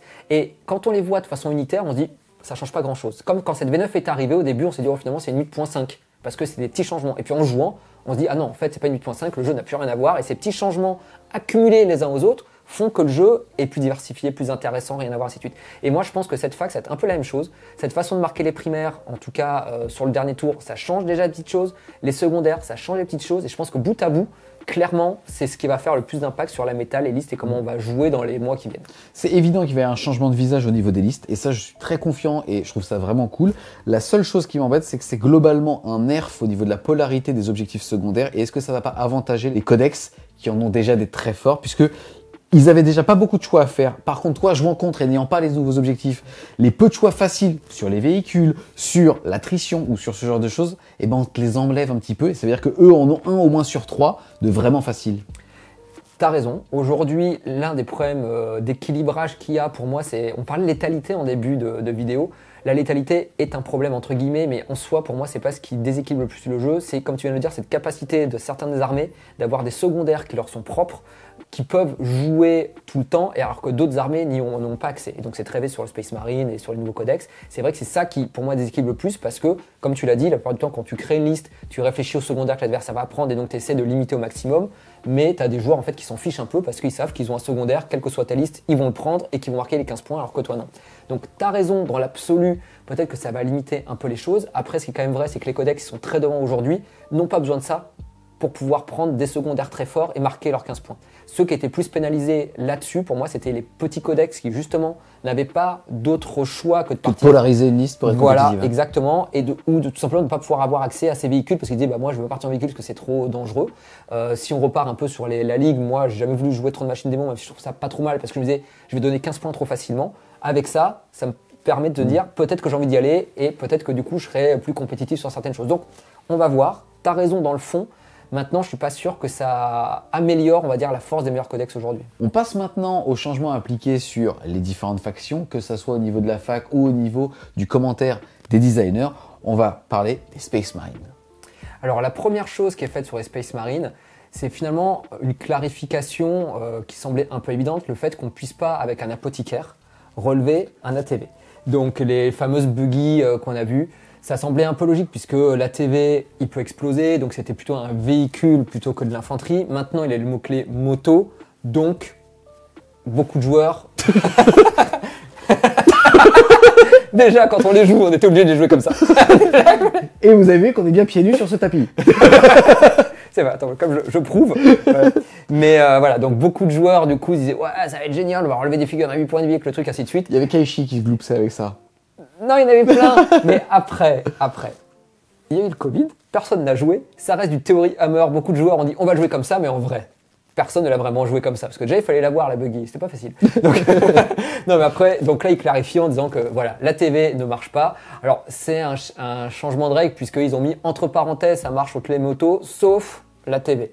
Peut-être qu'ils n'ont pas voulu enlever, je pense, le mot-clé moto à la TV. Alors, ce qui est rigolo, c'est qu'objectivement, je pense que c'est parce qu'en fait, comme la TV, comme tu l'as dit, explose. Parce qu'en termes d'attrition et de coup en point, aujourd'hui, on a les motos d'assaut qui font quand même 2 tirs de multifuseur par rapport à 6 tirs de bolter lourd. En termes d'échelle de puissance, c'est pas magique non plus, quoi. Ensuite, le second changement, c'est tout ce qui permet, via des stratagèmes, des sorts, des pouvoirs ou d'autres choses, de pouvoir changer, on va dire, la doctrine tactique dans laquelle on est. Notamment, alors on le connaît en Space Wolf avec un stratagème, on le connaît en Blood Angel avec le Calice qui permet aussi de le faire. Il y a un sort aussi sur certains codex. Il y a un stratagème Space Marine tout simplement qui permet aussi de donner toutes les doctrines à une unité. Ce qu'explique Games Workshop, c'est qu'en fait, il y a eu beaucoup de mots-clés, de façons d'expliquer les règles de façon différente. Si la doctrine est active sur votre armée, alors tu auras les buffs versus l'unité à cette doctrine. Exactement. Et donc, là, au moins, c'est clair. Voilà, c'était compliqué. Donc certains disaient ah non, avec ce stratagème ou ah non, avec cette unité, en fait, tu ne bénéficies que de la PA du fait que tu sois en doctrine d'assaut, mais tu n'as pas la super doctrine qui est liée, ainsi de suite. Alors que le White Scar, lui disait bah non, en fait, moi, c'est pas écrit pareil. Donc en gros, non seulement j'ai ma bonus de PA et en plus je suis dommage 2 quand je te charge. La Games Workshop en fait clarifie en disant très simplement ok, on a plusieurs wordings, mais ce qu'on veut dire, c'est que si vous pouvez y avoir accès, vous avez accès à la totale. Mais je crois que objectivement, le SM en avait besoin. Oui, c'est vrai qu'il était un peu derrière. C'est vrai que, honnêtement, souvent c'est ce qu'on se dit, le pauvre SM. C'est souvent ce qu'on dit. Non, mais en tout cas, bon. Après, la vraie question qu'on se pose, c'est pourquoi ils ont eu tous ces wordings. Pourquoi évidemment ils n'ont pas gardé le même wording. Mais bon, en tout cas, là, ils clarifient et on sait que quand t'as le bonus, tu prends tout. Et quand t'es l'adversaire, tu pleures. Pour clôturer sur le Space Marine, quel que soit d'ailleurs son chapitre, il faut quand même noter une tentative. Parce que je pense que c'est qu'une tentative de rééquilibrage de points. Les Eradicators ont pris 5 points. Les Outriders, les Moto Primaris donc ont pris 5 points. Les Intercessors, eux aussi, ont pris 5 points. Et ça, pour le coup, je pense que ça peut changer quelques listes. Et aussi, les Servitors qui, eux, ont perdu et qui sont maintenant passés à 7 points pièce. Moi, je crois que ça va changer toute la méta. Non, alors après, ce qui est quand même bien, c'est que se dire que Games Workshop se rend compte que les Eradicators sont peut-être un peu trop forts. Que les Inceptors, notamment Plasma, sont peut-être un peu trop fort. Je pense que c'est le cas. Aujourd'hui, pour moi, une unité qui est un peu trop forte, c'est quelle que soit la liste qu'on fait, quand on se dit je suis quand même bien avec cette unité-là. Excuse-moi, je te coupe dans ton raisonnement. Ça veut dire qu'il y a un mec chez Games qui fait on a un problème avec les serviteurs. Ils sont pas assez forts. Ah, c'est génial. C'est ce que j'allais dire. C'est qu'il y en a au moins un, tu sais, à sa pause d'âge avec son kebab. Les gars, vous avez pensé aux serviteurs? Mais non, mais je pense. Tu rigoles, mec. Pour les brouilleurs, ouais. Ça va faire chier. Et le nombre de parties, je me suis dit, putain, le mec, il a pris des serviteurs, je suis mal, alors que des éradicateurs, franchement, je m'en fous. Toutes les games. Je crois que Doudou est passé à côté du métal seul. Je pense que les joueurs SM n'ont pas compris leur codex. Sur les points, c'est bien. Je pense que ça va peut-être pas assez loin, parce que à 5 points l'éradicateurs, par 3, c'est-à-dire que c'est 15 points. Quand on en joue, on va dire 6 ou 9, c'est 45 points. Ok, je pense qu'on va les trouver ailleurs, ces 45 points-là. Objectivement, quand on est SM, si on veut toujours jouer. Tu joues en de speeder. Tu joueras plus de speeder. C'est ça. Putain, alors on voulait jouer. La seule unité fun, c'était mon petit speeder. Et ben je le retire pour mettre un éradicateur. Et c'est la faute de Games Workshop. J'en ai bavé. Les gars, j'avais 2 speeders. À cause de la fac, j'ai dû les enlever. Et ton pack de 12 éradicateurs. Non. Il reste. Mais j'ai mis 2 serviteurs en plus pour les brouilleurs. C'est vraiment ça. C'est vraiment ça. Ah bah la liste a complètement changé. Je crois que la méta est revue. Oh, le SM il part en tier 3 quoi. On ne verra plus de Space Marine à côté. Les bras m'en tombent. Très rapidement, pour faire le focus aussi sur les autres factions, on va avoir des changements de coût en points, notamment chez les Black Templars, où les Crusaders, je crois, sont passés à 15 points pièce, si j'ai rien raté. Ce qui est bizarre, parce que ça fait qu'ils sont clairement 3 points en dessous du Space Marine de base, pour un profil qui a une doctrine sympa, fin de reroll des charges et ainsi de suite. On a déjà un leak, ou en tout cas un aperçu du coût en points des Dark Angel. Pas de changement au niveau des Space Wolves, des Blood Angel, de la Death Watch, ou alors des GK. Notamment pour la Death Watch, c'était déjà pris en compte dans la fac qui était sortie quelques temps après le codex. Et pour les GK, c'est des faux changements en points, puisque si on fait l'équilibre entre ce qui est inclus dans le profil de la figurine et le coût des armes qui est passé à 0, on retombe sur nos pieds. Donc tu viens de parler effectivement des facs qui s'appliquent à la Death Watch qui sont sortis il y a certains temps. Games Workshop est allé un peu plus loin, ils ont repris effectivement les derniers codex qu'on a vu sortir pour faire quelques ajustements, sur le Blood Angel notamment. Donc il y a une clarification qui touche le Sanguinor, qui l'empêche de faire son tricks d'intervention héroïque quand on charge une unité Blood Angel au T1, considérant que vu qu'il est en réserve, et que les réserves ne peuvent pas arriver qu'à partir du T2, du tour 2, eh bien si on charge un Blood Angel au T1, on ne peut pas faire une intervention héroïque avec lui. C'était un peu joué comme ça par certains joueurs, il y avait quand même effectivement parfois un petit débat. Là, le débat, il est clôturé. Ce tricks-là ne marche pas. Il y a aussi sur Forlorn Fury un stratagème qu'on pouvait potentiellement spammer en début de partie, qui là est précisé en une fois par game. Donc là aussi, dans le fond, c'est juste une précision. Limiter les alphas trop puissants de T1 qui vont dans le sens de ce qu'on dit depuis tout à l'heure. Exactement. Concernant le Dark Angel, pas de changement majeur sur les règles, si ce n'est qu'avec les points, il y a des nouvelles entrées qui sont apparues. On va pas forcément les commenter puisque le codex arrive bientôt. La seule chose qu'on peut... Le lion. Non, je déconne. On enchaîne ensuite, toujours dans l'Imperium, on va y aller par ordre alphabétique. On va commencer par les sœurs de bataille, l'Adepta Sororitas. Des petits changements qui font quand même assez plaisir. Bon, on va commencer par ce qui fâche un petit peu. C'est le fait que la Repentia a pris 1 point. Elle est donc passée à 16. On va voir juste après pourquoi est-ce qu'il y a eu ce changement en points. Un changement en points aussi qui est complètement légitime, c'est le fait que les rétributors ont mangé 2 points. C'était complètement normal parce que certes, c'était un châssis de sort de bataille, mais le fait de ne pas avoir de malus pour tirer et bouger avec des armes lourdes, c'est normal de le payer indirectement. Ensuite, la bonne nouvelle, c'est que les Zéphirines, elles, ont perdu 2 points, elles sont donc à 18 points avec leur ETP énergétique. Et on a aussi le Zéphirine Penance, c'est-à-dire l'espèce de bannière qu'ils ont qui leur permet de relancer les charges à côté d'elles, qui est passé à 5 points. On va donc en avoir 10 pour 185 points. Et c'est là où je trouve que c'est très pertinent, en fait, même si c'est très minime en tant que joueur Sista comme baisse de coût en points, c'est que là, il va vraiment y avoir un match avec les Repentia. On était déjà, en fait, dépendamment des méta, soit sur des 3x10 Zéphirine, ou alors tout simplement sur des doublettes de Rhino Rush qui allaient avec justement les Repentia. Les deux ont le mot-clé Order, et aussi les deux ont des mots-clés qui leur permettent d'advance ses charges. C'est pour ça qu'en fait, justement, on sortait du Rhino, on faisait une belle advance avec un dé de foi ou ainsi de suite, et derrière, on allait tout droit avec les Repentia, et le dégât flat 2 des Eviscerator, en fait, faisait le taf et était un bon choix, on va dire, soit contre le Metamarines, soit contre les gros blindés. Là, on va choisir justement entre la force 6, la grosse PA et le dégât 2 versus les épées énergétiques qui ont gagné plus en force quand même depuis la dernière fac et la reroll des blés. Donc j'aime beaucoup, je trouve que c'est des micro-ajustements qui vont nous faire des choix et il va y avoir un match, ça va juste être des choix de situation en autre gros buff pour le coup. Alors c'est un buff esthétique et c'est un buff aussi de l'attitude de gameplay, c'est le fait que maintenant les simulacrums des sœurs de base, on ne le paye plus. Pour rappel, le Simulacrum, c'est un petit étendard super joli, donc on mettait de toute façon, même si on ne le jouait pas, qui vous permet en fait de faire des actes de foi, même si une autre unité en ont déjà fait à cette phase. Et enfin, dernier petit up qui ne mange pas de pain, c'est le fait que la chanoinesse ne paye plus son nul rod, son nœud nul. En gros, c'est assez intéressant, ça permet en gros de ne pas être ciblable ou d'être sujet aux effets des sorts, et en plus de ça, ça permet d'avoir un malus de -1 pour les castings à 18 pouces. La seule contrepartie, c'est qu'on ne peut l'équiper au niveau du datasheet que sur les sœurs qui sont équipées d'une épée tronçonneuse. J'aime bien, alors historiquement, c'est parce qu'ils avaient appliqué les choix d'équipement par rapport aux figurines qui étaient sorties. Exactement. Le fait est que tu vas pas pouvoir lui mettre une grosse arme de ouf, sauf l'épée tronçonneuse relique, qui est la même que les Marines, qui fait plus 50 attaques, c'est dégâts 2, c'est cadeau. Qui est un peu la meilleure. Qui est un petit peu la meilleure, oui, c'est vrai. Le fait est que voilà, il y a une petite restriction, mais là, on va avoir vraiment des QG qui vont pas rigoler. J'aime beaucoup parce que les sœurs qui sont encore très fortes, en tout cas, vont commencer à peiner avec l'arrivée des PV2 partout, en tout cas sur tous les profils typés Marines. On sait pas si les sœurs vont les avoir. Au niveau du fluff, ça serait pas terrible, mais le fait est quand même que là, justement, elles commencent à s'équiper un petit peu pour rester plus longtemps dans le méta en attendant une nouvelle édition de leur codex. J'aime vraiment beaucoup ces petits changements. Petit nerf néanmoins sur le Rhino, qui passe de 78 à 80 points. Le Rhino, on le verra, en fait, c'est passé à 80 points dans toutes les armées. J'ai vu quelques coquilles, notamment chez Ultra Johnson, il reste à 78 points, mais en réalité, il est à 80. C'est pété.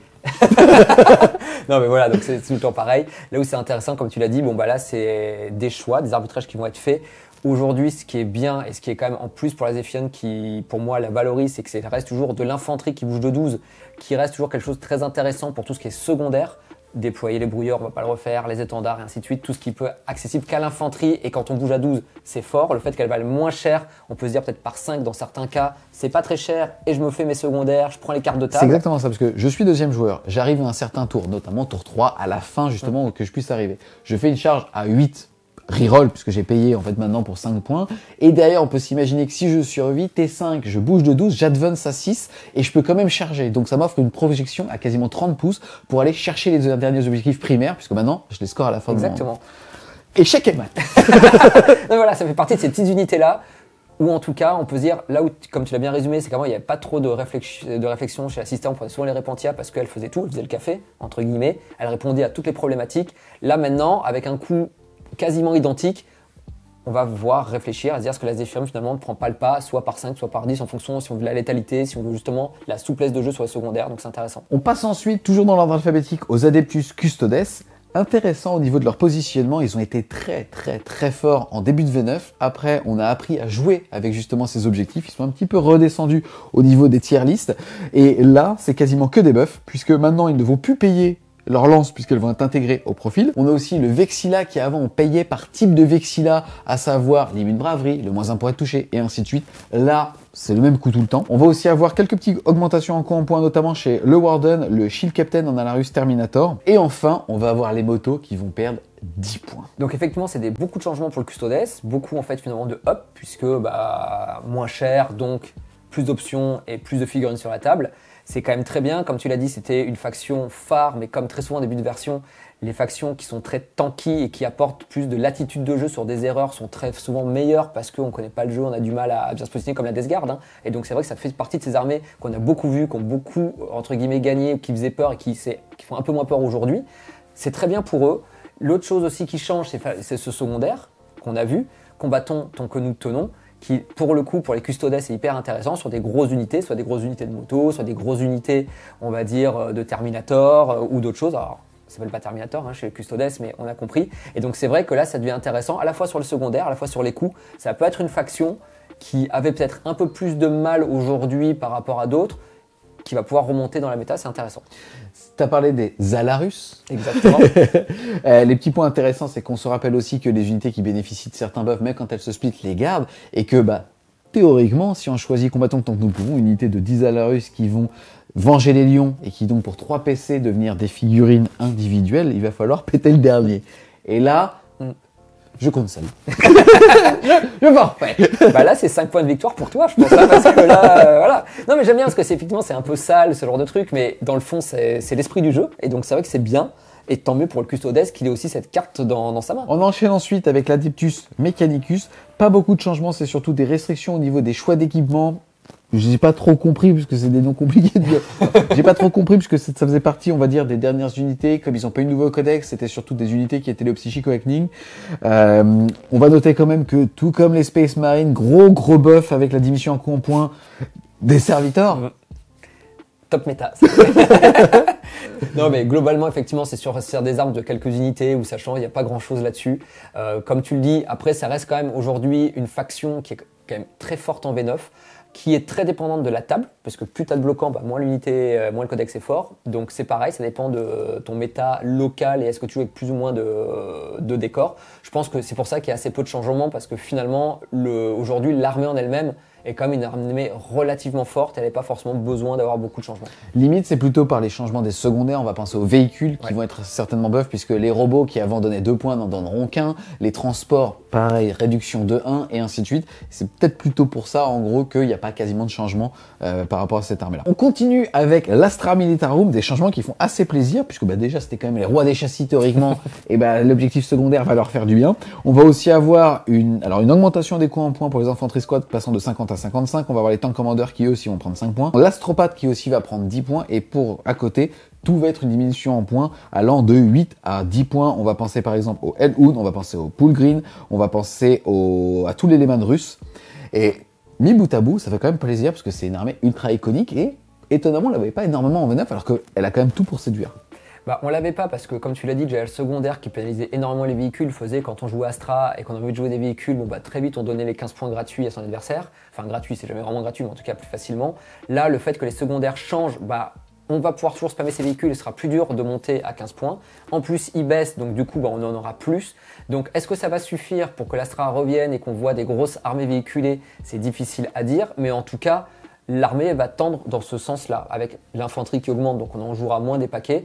Je trouve qu'en termes de charisme, l'armée Astra, elle se pose là. C'est vrai que quand on joue Astra, je pense que la plupart du temps, c'est parce qu'on aime les tanks, qu'on a envie de jouer des tanks et qu'on a envie d'en mettre plein. Parce qu'on a un tanker, on a un tankiste, on a un tankiste. Oui, c'est quand même qu'on aime ça. Donc là, Games te le permet. En gros, le secondaire te pénalise moins, tu coûtes moins cher. Après, est-ce que ça va leur suffire ou leur permettre de revenir? Je sais pas, mais en tout cas, rien que la chimère qui peut être spammée, ça peut, au bout d'un moment, être vite pénible pour ton adversaire. C'est beaucoup de PV puisque c'est 12 PV alors que les rhinos en général en ont que 10 et ainsi de suite. On n'oublie pas non plus qu'ils ont une projection énorme avec le go-go-go, que maintenant, encore une fois, si on est deuxième joueur avec un go-go-go, on peut traverser la moitié de la map. Ça peut quand même faire la diff justement en étant second joueur où on pouvait vite se faire enfermer et là on va avoir le temps justement de s'épanouir un petit peu plus sur la table. On enchaîne ensuite avec les Imperial Knights. La surprise c'est que les IK qui ont un positionnement très particulier à cause justement des objectifs et du contrôle map n'ont pas été touchés. Par contre, ils ont touché justement aux Arminger Warglaive qui ont vu leur coût en points quasiment baisser de 20 points, puisque maintenant ils sont à 135 points dans leur profil basique, c'est-à-dire avec des 3 tirs de lance thermale et aussi justement avec l'épée tronçonneuse. 135 points, pour le coup, à mon avis, ils vont pallier le fait d'avoir que 2 gros et plein de petits pour justement avoir le contrôle map. Et en plus, objectif secondaire des véhicules qui diminuent, tu ne donneras qu'un point par véhicule. Donc effectivement, je pense que c'est ça. Je pense que dans les armées, peut-être qu'on aura peut-être que 2 ou 3 gros max et qu'après on va spammer les petits pour faire du contrôle map, prendre les points et ainsi de suite. Donc c'est intéressant. Comme tu as dit, le secondaire bouge. Est-ce que ça va les remettre devant de la scène? Je ne suis pas persuadé non plus. Maintenant, c'est des changements qui sont bienvenus et c'est aussi le cas, on peut le dire tout de suite, pour les Chaos Knights qui ont exactement les mêmes changements en coût. Donc pour le coup, qui aura un impact similaire sur l'armée. Le chaos copie souvent sur l'Imperium. Où est-ce que l'Imperium qui copie le chaos? Mais vous fumez, monsieur. On passe maintenant, justement, du chaoté du chaos avec les Space Marines du chaos. Qu'est-ce que tu peux nous dire aussi bien sur les facs que surtout sur les coups en points? Alors globalement, on va dire sur les coups en points, il y a des unités qui ont soit vu leur datasheet changer pour être harmonisées, comme on l'a dit, passer en V8, V9. C'est le cas par exemple du Defiler, qui globalement aura un coût de châssis un peu plus cher, mais des coûts en armes un peu moins chers. Le Hellbrut aussi. Ça veut dire que on va arriver sur des coûts à peu près identiques, sauf sur quelques options où ça va être un petit peu plus cher ou un petit peu moins cher, mais globalement, franchement, c'est pas un impact majeur sur ces unités-là. En revanche, là où il y a vraiment des changements, c'est sur le Raptor. Le Raptor arrive à un coût en points qui est vraiment pas cher, puisqu'on est à 15 points la figurine.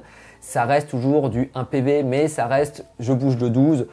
On est juste à 1 point de plus qu'un Space Marine du chaos de base. Hein. Donc quand on commence à bouger de 12, c'est quand même intéressant, surtout que l'épée tronçonneuse Astartes qui permet d'avoir la PA -1, donc c'est toujours intéressant. Donc cette unité-là... Certains l'ignorent, il faudra que tu fasses attention, je sais pas si tu te rappelles. Mais c'est qui déjà? Blackout. Le blackout. Ils étaient rouges, je te rappelle pas. Ça n'a pas existé. Ce moment n'existe pas. Mais non, voilà. Donc, en tout cas, le Raptor, ça commence à devenir une unité qui est très intéressante, qu'on peut spammer avec des packs de 15 sur certaines armées. Clairement, on peut imaginer des packs de 10, 3 packs de 10 et ainsi de suite, parce que l'unité est pas chère et même si elle n'est pas ultra efficace, au bout d'un moment, ça devient bien. Donc cette unité, on risque de la revoir. Une autre unité aussi qui a changé, qui redevient intéressante, ce sont les Warp Talons qui étaient à 27 points pièce et qui passent maintenant à 23 points pièce, toujours avec l'équipement inclus. Pour moi, ça reste une unité toujours chère, parce que 23 points pour 1 PV, ça fait quand même mal le PV. Maintenant, il faut quand même l'avouer que si on prend juste le coût d'écrive éclair qui est de 10 points, c'est-à-dire que le châssis tout simple du Warp Talon passe à 13 points, plus des équipements à 23, c'est pas non plus déconnant. Un vu à 5, ça bouge à 12.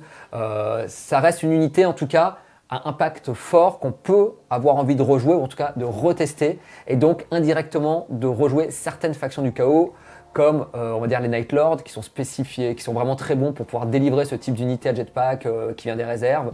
La faction de Fabius Bill qui permet aussi de faire de l'advance et charge, donc pareil sur ce type-là d'unité. Donc voilà, donc ce qui est assez intéressant, c'est que finalement, ces unités-là regagnent, on va dire, de l'intérêt. Est-ce que ça va être vraiment très fort? Seul le temps le dira, moi je pense pas, mais en tout cas, ça donne envie de jouer d'autres choses. Les châssis, comme je l'ai dit tout à l'heure, il n'y a pas forcément de gros changements en points, mais vu que les secondaires sont plus intéressants, des armes machines démons, c'est pareil, on va avoir envie de les retester et de spammer finalement ces machines démons pour voir ce que ça donne. Donc là aussi, c'est intéressant pour le chaos. Et puis après, la petite cerise sur le gâteau, c'est sur les Terminators. Malheureusement, ils restent toujours à 2 PV, toujours pas à 3, mais leur coût en points a quand même bien chuté. Ils arrivent 28 points avec l'équipement inclus, c'est-à-dire les armes énergétiques dedans. Donc quelle que soit l'arme énergétique qu'on va prendre, notamment la griffe éclair, 28 points. Et si on prend un combifuseur, c'est que 5 points. Je trouve ça très pertinent, justement, ce qu'ils ont fait sur les Terminators, parce que ça en fait déjà les Terminators les moins chers du jeu. Mais, comme tu l'as dit, eux, ils n'ont pas 3, mais 2 PV. Et en fait, il ne faut pas les mettre en comparaison avec les Terminators de l'Imperium, il faut les mettre en comparaison avec les Space Marines de l'Imperium. Et c'est là où ça devient super intéressant. C'est que tu te dis globalement que pour maximum 8 points, dépendamment des châssis, encore on a vu que l'intercesseur avait augmenté, on a des mecs qui ont une sauvegarde à 2, une arme énergétique, pas l'équivalent, et une meilleure arme de tir, enfin une arme qui sature plus au tir. Donc, ils sont ultra séduisants. Là, ils sont très intéressants. Je pense que quand on va jouer Space Marine du chaos, clairement, on va les jouer. Hein. Déjà, honnêtement, avant ça, on avait déjà envie de les jouer parce qu'ils n'étaient pas déconnants. Maintenant, on va les voir. Donc voilà, donc pour moi les changements majeurs, c'est d'un côté certaines unités qui baissent en coût et donc qui vont nous donner envie de jouer certaines factions qui donnent le plus de bonus possible à ces unités-là, donc à voir ce qu'on va jouer avec, et le côté des secondaires sur les véhicules qui changent et qui donnent de nouveau envie de jouer beaucoup de machines démons. On a fait le tour des Space Marines du chaos. Globalement, si on regarde côté Death Guard, on a des leaks, tout comme pour les Dark Angel, sur les nouveaux campements. On va pas s'attarder dessus puisque de toute façon on n'a pas le contexte global du codex pour l'instant. Ensuite, si on s'attaque un petit peu justement aux démons du chaos, pas mal de choses intéressantes. Les Nurglings qui eux prennent 4 points. Ouais. Qui en plus de ça ne sont plus sujets à leur affreusement résistant pour les châtiments. Exactement, puisqu'on considère qu'un châtiment n'est pas un dégât de 1, mais juste en fait une mortelle et que du coup, ils perdent leurs règles. Je trouve que c'est franchement un changement bienvenu. Les Nurglings, on les voit partout. Toutes les listes démons, c'est du Nurgling, du Nurgling, du Nurgling. Même quand on joue pas démons et qu'on les joue en alliance et qu'on joue Spécial du Chaos, on prend du Nurgling, du Nurgling, du Nurgling. Donc, on va quand même en jouer, parce que objectivement, avoir ces unités qu'on peut infiltrer, qui sont petites, voilà, qui sont quand même très intéressantes, je pense pas qu'on va moins les voir. Maintenant, bon bah, on va les voir, mais ça va avoir un coût, et donc ça veut dire qu'on va devoir faire des sacrifices ailleurs, c'est bienvenu. Yes, ensuite, au niveau justement des Blood Crushers, on va perdre 5 points, on va donc à 40 points par figurine. Au niveau des plaques drones, même tarif, c'est-à-dire qu'on va passer de 40 à 35, les mettant en ligne avec justement les bêtes du chaos. Et enfin, le Soul Grinder qui, lui, est qu'à 170 points, puisqu'il a perdu 15 points, c'est énorme, il a quasiment perdu 10%. Mais est-ce que ces changements vont modifier la place, on va dire, du démon? Sur le Soul Grinder, c'est assez dur à dire parce que l'unité, quand même, aujourd'hui, elle a du mal à se défendre. Elle était très chère. Là, elle est un peu moins chère.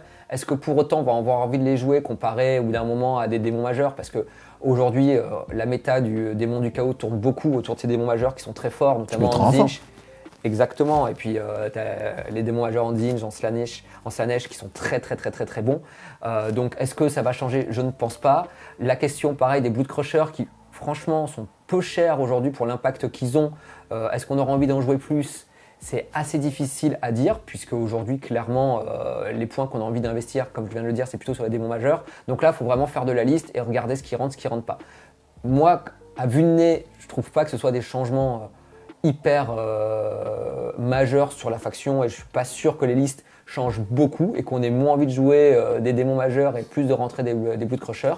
Maintenant, il faudra voir, il faut le tester. Et pour terminer, on va passer au Thousand Sun. Pas de changement majeur au niveau des coups en points. Maintenant, on a vu pas mal de changements majeurs au niveau des secondaires. Est-ce que tu penses est-ce que toi, ça te donne envie de les rejouer? Moi, j'ai envie de tester. Déjà de me dire, est-ce que le fait que ce fameux secondaire, ça change quelque chose?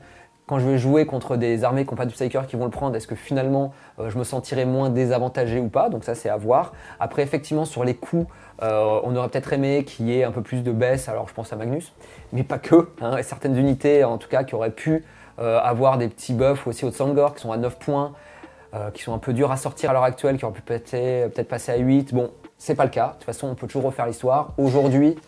Excuse-moi, ce que je trouve très intéressant, c'est qu'en fait, depuis tout à l'heure, et on va encore plus le voir chez les Xenos, les figurines mono PV ont vu leur coût en points grandement diminuer.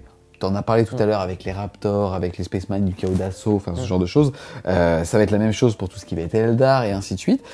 Et les TS, eux, sont mono PV. Les Terminators ont toujours que 2 points de vie. Les Space Marines, on va dire de base, eux aussi. Par contre, ils n'ont tout n'est que poussière. Et c'est là où est-ce que justement, ils ne payent pas maintenant un petit peu trop cher cette règle. En fait, je pense que le truc sur les Thousand Sun, c'est qu'à la base, quand on arrivait en V9, ça a été la faction la moins impactée par les coups en points. C'est-à-dire que toutes les armées avaient beaucoup augmenté, les TS sont restés en fait sur des coups qui étaient ceux de V8 et c'était les plus grands gagnants, on va dire, de ce changement de version en termes de coups purs. Donc peut-être que le fait qu'ils bougent toujours pas, que les autres finalement baissent, ça fait qu'ils reviennent en termes de coups à quelque chose d'un peu plus équilibré par rapport au reste. Ou qu'il n'y a personne pour les tester chez Games. Ou peut-être qu'on n'a pas envie. Hein. Peut-être qu'on n'a pas envie. Mais après, le plus grand changement, c'est clairement le secondaire. Et puis l'autre chose aussi, je pense pourquoi les tests, c'est dur à équilibrer, c'est qu'aujourd'hui, la méta tend à avoir des unités qui ont beaucoup d'invulnérables quand on joue Space Marine avec du 2+, 4+ invulnérables, les Custodes, les Arlequins. Je ne vais pas vous faire toute la liste, mais beaucoup d'unités très fortes sont à base d'invulnérables ou de stratagèmes qui permettent de très bien tanker. La force du Thousand Sun, c'est de faire beaucoup de mortels.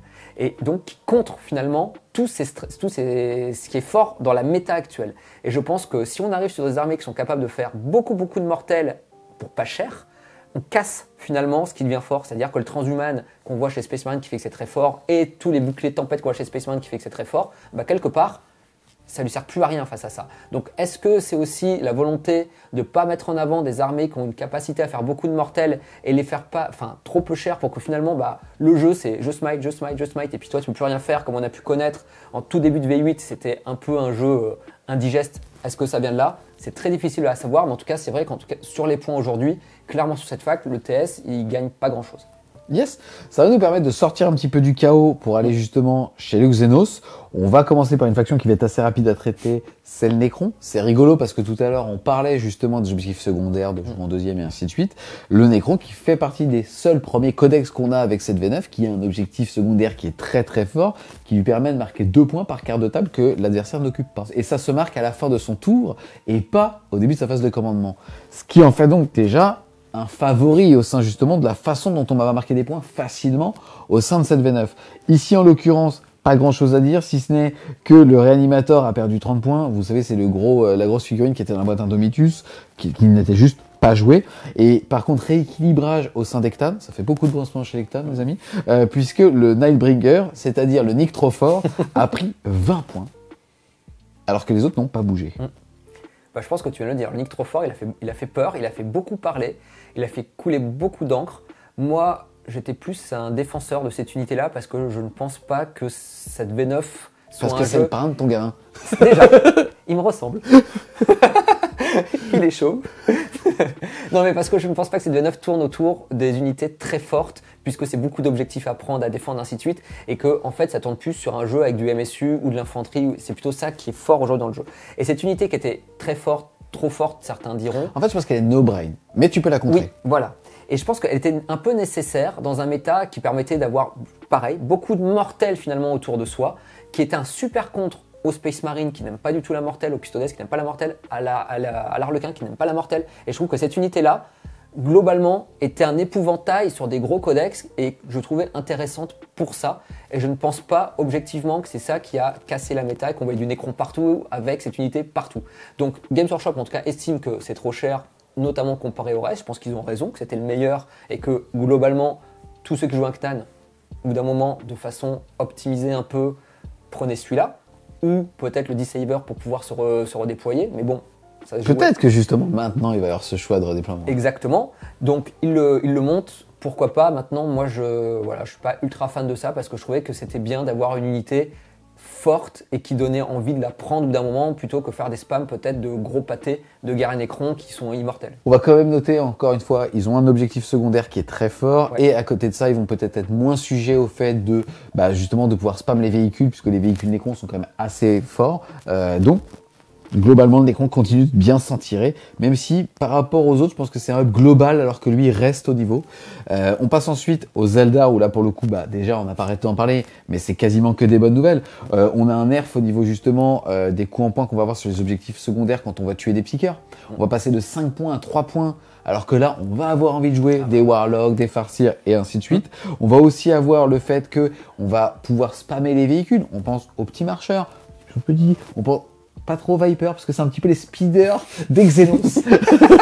Donc tu les adores. Mais voilà. Non, mais plus sérieusement, ils ont quand même des transports qui sont encore les meilleurs, qui ont toujours été les meilleurs et qui sont encore vraiment très forts. Exactement. Et en plus de ça, on va avoir certaines figurines qui deviennent gratuites. On va penser aux sergents d'unité et aussi globalement, encore une fois, j'en parlais tout à l'heure, le fait que toutes les figurines quasiment mono PV troupes perdent en points. Le Ranger passe à 13 points pièce. Le Dire Avenger, 11 points pièce. Ça veut aussi dire que dans une optique de MSU et vraiment de traces de frein à base, il va devoir gérer beaucoup de choses, plus les petits combos à base de Fire and Fade, je retourne dans mon volant, dans mon transport dont on parlait tout à l'heure, font que les Eldar vont devenir très intéressantes. C'était les rois en V7 justement du concept d'Eternal War, de voler une game avec leur moto. À voir, mais ça fait beaucoup de choses qui, mis bout à bout, en tout cas moi, me donne envie de retester les Eldar et je trouve ça très bénéfique.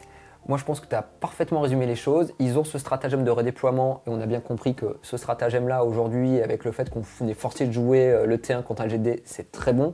Comme tu l'as dit, ils ont une énorme mobilité et c'est vrai que le fait d'être potentiellement le second joueur et de marquer à la fin de son 5e tour les points fait que la mobilité est hyper forte et aujourd'hui, ils ont des véhicules qui seront toujours là au T5 parce que le Wave Serpent, qu'on veuille ou non, ça reste très dur à tuer. Et si demain on commence à en avoir 2-3 sur la table, il y aura toujours un Wave Serpent qui sera la T5 pour venir prendre son point ou pas. Pareil, finalement, comme tu l'as dit, les farcirs à moto, ça reste des personnages, donc ils vont être planqués. T5, ils vont pouvoir zoomer sur un point s'ils le souhaitent. Pareil, donc c'est vrai qu'ils ont en main cette mobilité qu'on connaît depuis le début, qui revient au devant de la scène avec cette façon de gagner, de cette façon de marquer des points. Les secondaires qui bougent, comme tu l'as dit, à la fois sur les Psykers, mais aussi sur les véhicules qui donnent moins de points à être pétés. Certains points qui baissent. Moi, je pense que... Alors, évidemment, on est un peu dans l'euphorie de la fac, te dire est-ce que ça va devenir devant du SM. C'est une partie du contrat d'avoir envie de retester. Sans compter qu'ils ont toujours aussi un trait potentiellement, les Eldar, qui permet de le rejeter, un jet pour toucher et un jet pour blesser par figurine. Donc sur des véhicules, ça devient très bien. Je pense que, en tout cas, il y a des choses à faire. C'est une faction qu'on a boudée pour des bonnes raisons. Je pense qu'aujourd'hui, avec ce qu'on voit là, les tester à minima, c'est ce qui va se passer. Est-ce qu'ils vont remonter, est-ce qu'ils vont être forts ? Je pense que dans des bonnes mains, ils peuvent être intéressants. Je vais quand même parler au nom des Eldar qui s'excusent d'avoir été si pétés pendant tant de versions, parce qu'aujourd'hui, ils vivent mal d'être boudés, les amis. On passe ensuite, toujours chez les Arrêts Pointus, mais là, pour le coup, ils n'ont jamais été boudés, en tout cas, pas depuis la V9, c'est des Harlequins. Pas de changement, si ce n'est que le Void Weaver, c'est-à-dire que c'est le transport qui n'est pas le transport, qui est la même figurine, mais qui est en soutien avec un canon derrière. Lui, il baisse de 10 points. Je suis pas sûr, malheureusement, qu'on le voit, parce que en fait, l'Harlequin est fort parce qu'il dit fuck à toutes les règles de la V9. Et c'est pas le fait de baisser 10 points le soutien qui fait qu'on va avoir envie de sacrifier des ressources à côté pour aller mettre ce genre de soutien. Maintenant, est-ce qu'au global, buff ou nerf l'histoire des véhicules sur les secondaires, l'histoire de ne pas avoir le choix de débuter et l'histoire de pas avoir le choix de finir à la fin du tour 5? Bah voilà, c'est ça, ils ont toujours la mobilité, ils sont très forts, ils restent pour moi très forts. Je pense qu'aujourd'hui, ça reste dans le top des meilleures armées et cette fac-là ne change pas ça. Si ce n'est qu'effectivement, ils vont perdre la possibilité d'avoir 2 unités à 3+ invulnérables avec leur stratagème, ils n'en auraient plus qu'une. La vie est dure, mais je pense qu'ils vont quand même survivre, comme les Space Marines avec ces éradicateurs qui ont pris 5 points. Pour terminer sur la Eldari, on va juste préciser que l'Harlequin n'est pas capé à 1 PC par round de bataille récupéré à partir du moment où il utilise un trait de seigneur de guerre. On va pas vous dire le nom, c'est pas important, mais qui permet en tout cas de jeter un dé quand son adversaire fait un stratagème. Et si on fait ce nombre-là, maintenant on regagne le nombre de PC qu'on a fait sur le jet de dé alors qu'avant on était capé à 1. Yes, on va ensuite passer aux orques. Pas de gros changements en coup en point, il y en a même quasiment pas à part le Make Gun avec Champ Force Custom qui lui est à 60 points, donc vraiment pas cher. Déjà, 2 changements majeurs par rapport à lui, c'est qu'avant celui-ci devait être en armure de Meganobs, ensuite on a pu le mettre en slip avec ce champ de force, donc ça le rendait très bien. Et encore là, il repère des points, donc c'est quand même assez cool. Tout le reste est plutôt V9isé dans sa façon d'être écrit en termes d'ergonomie, puisque en gros maintenant, les figurines ont pris en points, mais n'ont plus les équipements à payer. Je vais plutôt m'intéresser aux orques par rapport au choix des secondaires maintenant, puisque c'est là où à mon avis ils vont quand même gagner beaucoup. C'est tout ce qui était justement les taxi trucks, tout ce qui était justement ce genre de liste qui fait que aujourd'hui leur châssis était très fort. On pense au Scrapjet, on pense à tout justement les véhicules Speedfreaks qui malheureusement ne pouvaient pas être stackés, puisque certes pour un choix on peut en avoir 3. Le problème c'est que pour 3 choix on mettait 6 points à notre adversaire quand même. Donc là aujourd'hui ça va revenir parce que maintenant pour 6 choix on va faire que 6 points et plus 12. Voilà, je pense que c'est vraiment ça qui va changer la liste orc. Aujourd'hui, on va dire les listes qu'on a beaucoup vues, alors quand on dit on a beaucoup vu tourner, on parle toujours encore des tournois et puis après le méta est toujours local, mais en tout cas celles qui semblaient fortes et qui ont pu gagner c'était avec du Gazgul et plein de packs de boys, en gros c'était ça. Je pense que ça reste finalement toujours pas mal puisque ça ne bouge pas et donc ça reste intéressant. Et ça vole des objectifs en se téléportant à la fin du tour 5 avec le jump. Exactement. Et en plus de ça, il y aura peut-être ces listes avec tous ces véhicules qui eux aussi peuvent piquer finalement les objectifs parce qu'ils ont des stratagèmes quand ils jouent en rouge, c'est-à-dire en Evilson, et ils peuvent se téléporter les véhicules et ainsi de suite avec certains de leurs véhicules. Là c'est pareil, ça va être intéressant. Peut-être qu'on va les voir plus spammer. En tout cas, ça apporte un build de liste intéressant. Je pense aussi sympa à jouer pour l'orc. Yes, carrément, ouais. On enchaîne toujours avec les Xenos, cette fois-ci avec les Tyrannides. Encore une fois, le fait que maintenant, les objectifs secondaires des Psykers les sauvent un petit peu.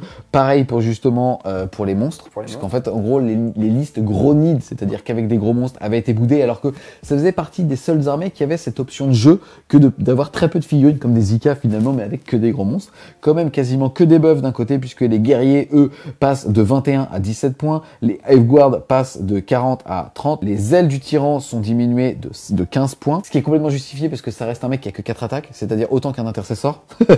Désolé.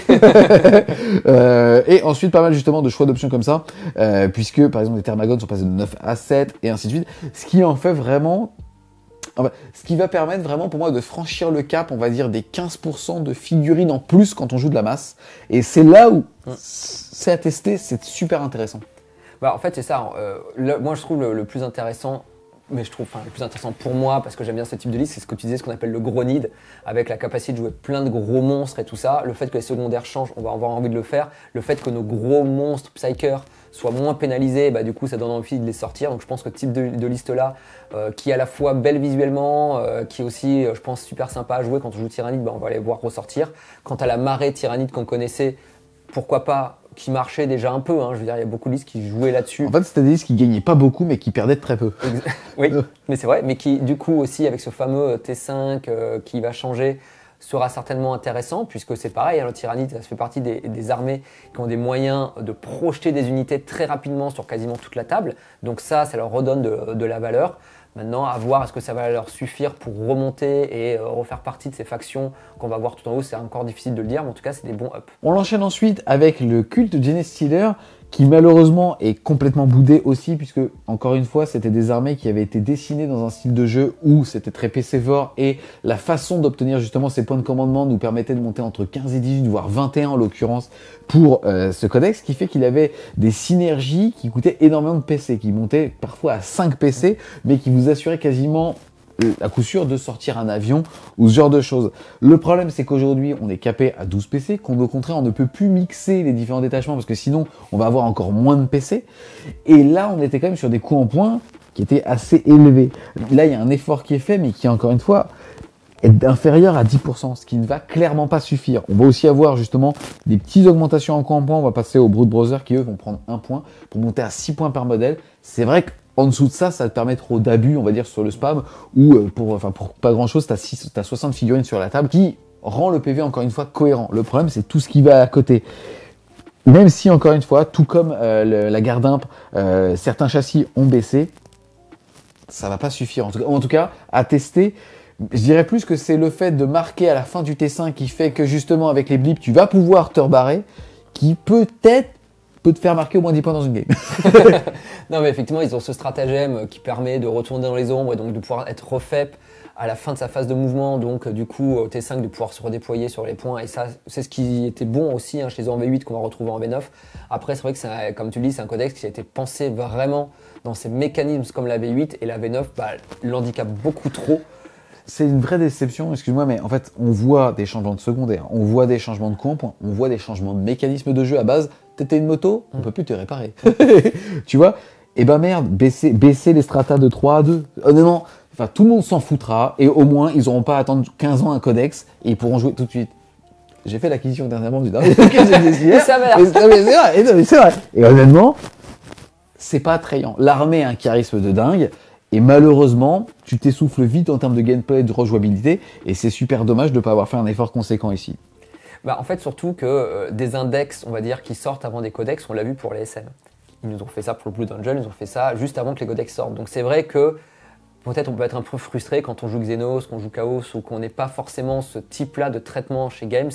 Après, on le sait, c'est malheureux et qu'il y a toujours des codex qui sont laissés un peu à l'abandon pendant un moment. Il faut espérer que, comme tu le dis, que le codex arrive et qu'il y ait un index meilleur pour eux, mais aujourd'hui, c'est un peu compliqué. Je vais me permettre une petite comparaison à Age of Sigmar. Sur Age of Sigmar, de temps en temps, on a des facts qui rendent des anciens Battle Tomes du vieux monde ultra séduisants. Ce qui compense le modélisme. C'est possible. Ouais. Pourquoi ne pas le faire sur des armées comme ça qui ont déjà eu à attendre quasiment 3 ans leur codex en V8 ? C'est vraiment dommage. On enchaîne aussi avec un codex qui fait la gueule aujourd'hui. Je suis vulgaire, mais il n'y a pas d'autre mot. C'est les taux. Et alors, pareil, aujourd'hui, les taux sont clairement boudés de cette V9 parce que leur mécanisme de jeu de mots-clés vol ou alors d'unité à répulsion pour la V7, encore une fois pour les plus anciens, qui étaient des mécanismes séduisants, ont été complètement oubliés sur cette V9. Qu'est-ce que tu peux nous dire, toi, sur eux, aussi bien sur les secondaires, puisque historiquement, c'est un codex qui mettait plusieurs rounds à s'ouvrir sur la table. Bon, aujourd'hui, il ne s'ouvre pas du tout, mais par rapport aux baisses des coûts en points. Sur le taux, il y a quand même pas mal de choses. Il y a déjà le fait que tu es Shadow Sun qui prennent le mot-clé Supreme Commander, qui est quand même vachement sympa parce que ça permet d'avoir ce détachement qu'on peut avoir de Supreme Command. qui va permettre de la mettre dedans, donc de gagner des points de commandement grâce à ça. Ça, c'est à la fois fun, c'est fluff, et donc, pourquoi pas. Après, comme tu le dis, juste pour revenir sur les mécanismes de jeu, aujourd'hui, c'est vrai que le taux a du mal, puisque c'est pas une armée qui se projette facilement, que ce qui se projetait facilement chez elle jusqu'à présent, c'était plutôt ses personnages, et que les personnages sont plus faciles à être snipés en V9 qu'en V8. Et ils ne comptent quand même que pour un. Exactement, mais bon, c'était compliqué. En plus, on peut marquer des points en les assassinant. Donc c'est vrai que la force qui était de se dire je sacrifie mon commandeur Colstar pour mettre des coups de fuseur et sortir une unité, on a moins envie de le faire. Maintenant, en revanche, comme tu parlais des secondaires, là où ça devient quand même intéressant, c'est le fait de marquer ces points de primaire, on va encore leur dire, à la fin de son T5 si on est le joueur 2, fait que ces QG-là redeviennent quand même très forts. Parce que, qu'on le veuille ou non, le Colstar qui est toujours en vie au T5, il va se projeter sur le point, il va faire toute la table et il va pouvoir contester, faire de l'attrition à la fin parce qu'on sait que l'adversaire ne jouera plus, donc il pourra faire son petit sniping, son truc, prendre des points. Donc ça, pour le coup, ça fait partie des unités qu'on peut revoir jouer. Après, il y a combattant tant que nous pouvons. Là aussi, c'est un peu c'est mitigé puisque c'était une faction qui en bénéficiait pas mal à la fois soit pour son capitaine, soit pour la Riptide qui est une unité dure à tomber et qu'on pouvait prendre potentiellement dans cette optique-là. Maintenant, le fait que ce soit des unités au sens large, peut-être qu'il va y avoir des unités qui vont être un peu plus chères que ces Colstar Commander. En fait, on pense à ce qui fonctionnait déjà très bien, mais ce qui nous faisait qu'on mettait tous nos points dans le même panier. On pense justement au Crisis Star. Exactement. Personne n'a donné ce nom, mais en tout cas, il y avait des gros trucs avec des Crisis et ainsi de suite. Ça valait quasiment 600 points. Par contre, ça rasait n'importe quoi dans le jeu mathématiquement. Et leur pire ennemi, c'était le Rhino, qui est passé de 78 à 80 pour le rappel. Mais là, t'as beau te faire loquer, au moins tu gagnes 5 points à la fin de la game. C'est vrai. Ouais, mais... Je pense que ça va les remettre bien.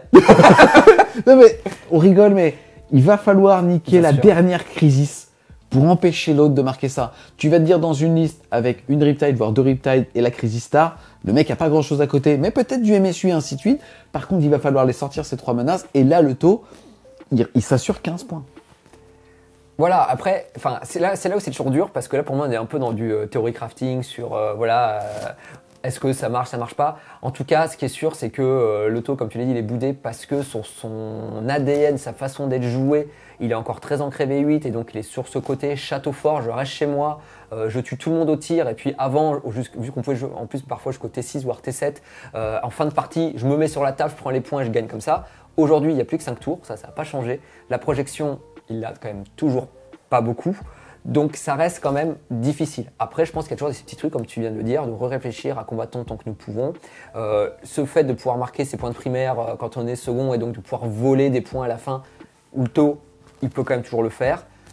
On a quand même dans le codex des qualités, on pense aux SMS qui nous permettent de tirer sans ligne de vue, on pense aux speeders Xenos qui sont les piranhas, et encore une fois, avant, il donnait 2 PC quand l'autre allait choisir les véhicules ou les monstres, alors qu'en fait, tu faisais un combo des deux, donc c'était vraiment pas opti. Là, ça sera 1 point si jamais il nous les sort. Et à côté de ça, encore une fois, les SMS, le fait d'avoir une puissance de feu qui est largement cohérente par rapport à 1 point du champ de bataille, fait que T5, si t'as encore des ressources, et pour moi, c'est plus ça le problème versus du SM ultra bourrin, qui fait que tu vas quand même être capable de faire des hold-up à base de 15, voire 25 points sur des T5 avec le taux. Et ça, c'est plutôt cool.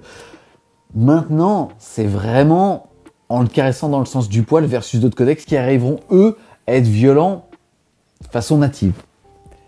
Et puis, oui, voilà, c'est ça. Et puis bon, c'est vrai que la force du taux, c'était le tir. Avec les codex SN qui sont sortis et ainsi de suite, il y a quand même des codex qui presque tirent plus fort, voire mieux que le taux. Donc voilà, donc c'est pour ça, clairement, c'est un codex aujourd'hui qui est difficile à jouer. On vient de dire pourquoi.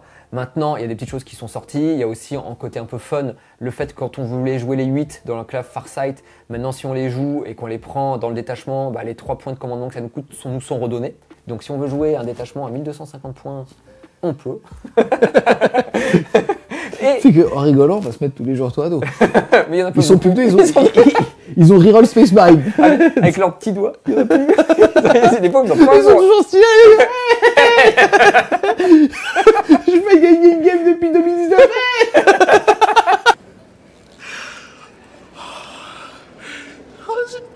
C'est rigolo. Je vais me permettre de clôturer quand même sur les taux parce que c'est rigolo et c'est un fion et c'est super mignon, tout comme certaines personnes qui font l'acquisition d'armées de culte Micaduc, de culte Jedi Stealer et qui t'as compris. C'est clairement un acte avoué de Game Workshop de mettre un doigt à cette faction. quand tu vois que l'intégralité des codex ont vu leur arsenal évoluer, parfois sur des choses complètement cons, et jouant en sort de bataille, je suis le premier à le dire, que quand t'as des sorts de bataille qui peuvent faire du lance-flamme à 24 pouces, c'est complètement con, eux, leurs fuseurs n'ont pas bougé. C'est-à-dire que leurs fuseurs froids n'ont pas de bonus à courte portée. Ils n'ont pas le +2. Eux, ils sont restés V8. Non mais ouais, c'est assumé à ce niveau-là, en fait, de se dire, il y a un problème de positionnement sur les gunlines ou sur les taux pour ne même pas faire l'effort que de les rééquilibrer. C'est-à-dire qu'on parle pas de leur mettre un nouveau mot-clé répulseur ou quoi. On parle juste de, les gars, par respect, on va quand même mettre le wording V9. Non. C'est très particulier. En fait, nous on en rigole un peu parce qu'on prend ça à la dérision et on a une vision qui est un peu globale. Mais là où tu as entièrement raison, c'est que j'imagine le joueur qui est collectionneur, qui joue tôt depuis X années. C'est vrai qu'il y a une forme de frustration quand tu dis qu'il y a quand même des codex qui sont mis à jour tous les 6 mois à peu près par Games Workshop et d'autres où, ne serait-ce que, comme tu viens de le dire, un petit changement qui a bénéficié à tout le monde, que tout le monde a eu, toi tu l'as pas. Bon, c'est vrai que c'est frustrant. Maintenant, après, je vais te dire, c'est malheureusement le cas de beaucoup de factions, qu'on le veuille ou non. Là, aujourd'hui, on a le taux. Mais ce que je veux dire, c'est en V8, en V2, en V3, on a toujours connu un peu ça. Et là, en revanche, où je te rejoins totalement, c'est que ce qui est peut-être encore plus dommageable, c'est qu'on a le sentiment que Games Workshop sont beaucoup plus réactifs sur tout ce qu'ils font, sur les adaptations de jeux, sur beaucoup de choses que l'ont été dans toutes les versions jusqu'à présent. Peut-être qu'aujourd'hui, justement, le fait qu'ils soient beaucoup plus réactifs, notamment avec cette V9, ça nous donne encore plus d'exigences envers l'éditeur et on attend encore plus d'eux que ce qu'on a pu attendre. Un vaccin. Ça serait que fait Games Workshop. Mais en tout cas, c'est vrai que c'est aussi peut-être pour ça qu'on a la dent dure, on se dit attends, pourquoi ils vont pas plus vite, pourquoi ils font pas ci, pourquoi ils font pas ça, et ainsi de suite. Il faut quand même dire qu'ils ont fait quand même beaucoup de choses, qu'aujourd'hui ils sont plus à l'écoute. C'est vrai que le taux, ce serait bien qu'ils aillent plus vite, mais peut-être qu'ils vont t'entendre et que dans 6 mois, bim, le taux va redevenir méta. En tout cas, on a fait le tour justement de la revue de l'intégralité des factions couvertes par cette fac, aussi et surtout justement des clarifications des règles, des micro-ajustements et des changements au niveau du chapter approve. C'est quand même très galvanisant de se dire qu'il y a beaucoup de changements qui sont intelligents et qui vont dans le sens des doléances de la communauté. Et ça, c'est très très positif. Le fait est que une grande partie des armées vont avoir énormément de nouvelles choses à tester, des speeders, des choses mobiles ou alors tout simplement des choses qui ne pouvaient pas être joués avant parce que les objectifs secondaires ne nous permettaient pas de les intégrer à des listes. Donc c'est quand même que du positif. Moi, là où je trouve que Games Workshop est quand même super intelligent, c'est qu'ils sont aujourd'hui dans une situation qu'on vit tous, qui s'appelle le Covid, qui font que les plans qu'ils avaient de sortie certainement et de plein de choses sont impactés. Et que la vision de la V9 qu'ils avaient avec des sorties qui devaient être prévues et une méta qui allait évoluer au fil de l'eau sur 2020, 2021 et ainsi de suite, ça ne va pas aller aussi vite que ce qu'on l'imaginait. Ils l'ont dit sur Community, ils ont dit qu'ils allaient moins sortir. Et pour contrebalancer ça, finalement, ils nous font une fac où ils changent la façon de faire les primaires, la façon de faire les secondaires. Au bout de 6 mois, le jeu qu'on a là, c'est plus le même. Et donc, les listes qu'on va faire, ce que tu as envie d'acheter et de convertir et ainsi de suite n'est plus les mêmes. C'est ça qui est génial. Ça, c'est vraiment cool, quoi. Et donc là, je trouve que c'est intéressant, c'est que finalement, ils nous rechangent un peu notre jeu sur des petits détails qui vont quand même avoir des impacts sur toutes les armées assez majeurs, qui vont nous avoir donné envie de tester d'autres choses, même si ton codex n'est pas là. C'est-à-dire que moi, j'ai pas de codex SMC, mais j'ai des nouvelles listes. Le Rhino Rush Berserk. Avant, tu pouvais pas le faire sur, 3 unités de Berserk et 3 Rhino, parce que 3 Rhino c'était 9 points. Parce que 3 Rhino c'était 6 points. Mais derrière, tu mettais mais tu mettais autre chose à côté, tu montais vite à 12 et ainsi de suite. Là, tu vas pouvoir le faire. Non, mais voilà, j'ai envie de tester. Par exemple, on peut dire 3 Defiler, c'est plus que 6 points. 3 Venom Crawler, c'est que 3 points, donc ça fait 9 points. Voilà, je suis à 11 points avec un Lord Disco. J'ai quand même 7 machines démons sur la table à gérer. Même si mon adversaire il prend le secondaire péter les véhicules, il prendra que 11 points max, ce qui est bien sans être non plus fou. Donc voilà, ce que je veux dire, c'est là où c'est intéressant. 70 points à gérer. Voilà, donc là où et là je parle ça, mais on a dit la Gardin, qui peut aussi jouer plein de châssis.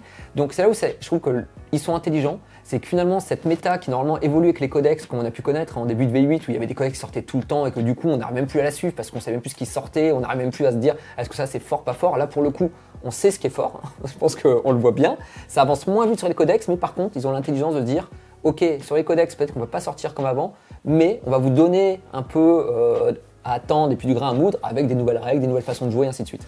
Je vais clôturer en reprenant un petit peu ce que tu dis et en confirmant le fait qu'il y a moins de sorties sur cette année à cause du Covid est quelque chose de très positif. Certes, l'équilibrage ne va pas être amené par les bouquins, en limite, tant mieux. Et on va de nouveau pouvoir savourer la méta qui ne va pas changer tous les 15 jours avec des suppléments. Et ça, c'est très positif. Et en plus de ça, on a eu une V9 qui, quand elle est arrivée, était très séduisante par le fait qu'on n'était pas ancré dans des types justement de détachements où on pouvait faire que de l'élite si on voulait, avec des détachements justement qui nous coûtaient des PC, mais où on jouait que du Terminator ou que du soutien et ainsi de suite. Et à côté de ça, on nous coupait l'herbe sous le pied avec justement des objectifs secondaires très binaires qui orientaient justement son adversaire à nous la mettre très facilement parce que polarisés sur l'anti-masse, l'anti ainsi de suite.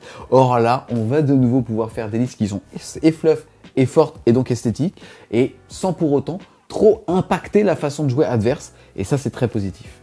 En tout cas, un grand merci à toi justement d'être venu dans le nouveau décor d'Avion de l'EVS. Très érotique ce soir, mon petit Mister M. C'est vrai, c'est beau, ce petit tapis rouge. Non. On espère clairement que vous aussi vous avez aimé cette petite vidéo. Si c'est le cas, n'hésitez pas à mettre un gros pouce bleu dessus, à la commenter, à la partager. Si vous voulez continuer de supporter Fred Fragilption, n'hésitez pas à aller faire un tour sur son Tipeee. Le lien sera en description. Et nous, on vous dit à plus les Wargamers.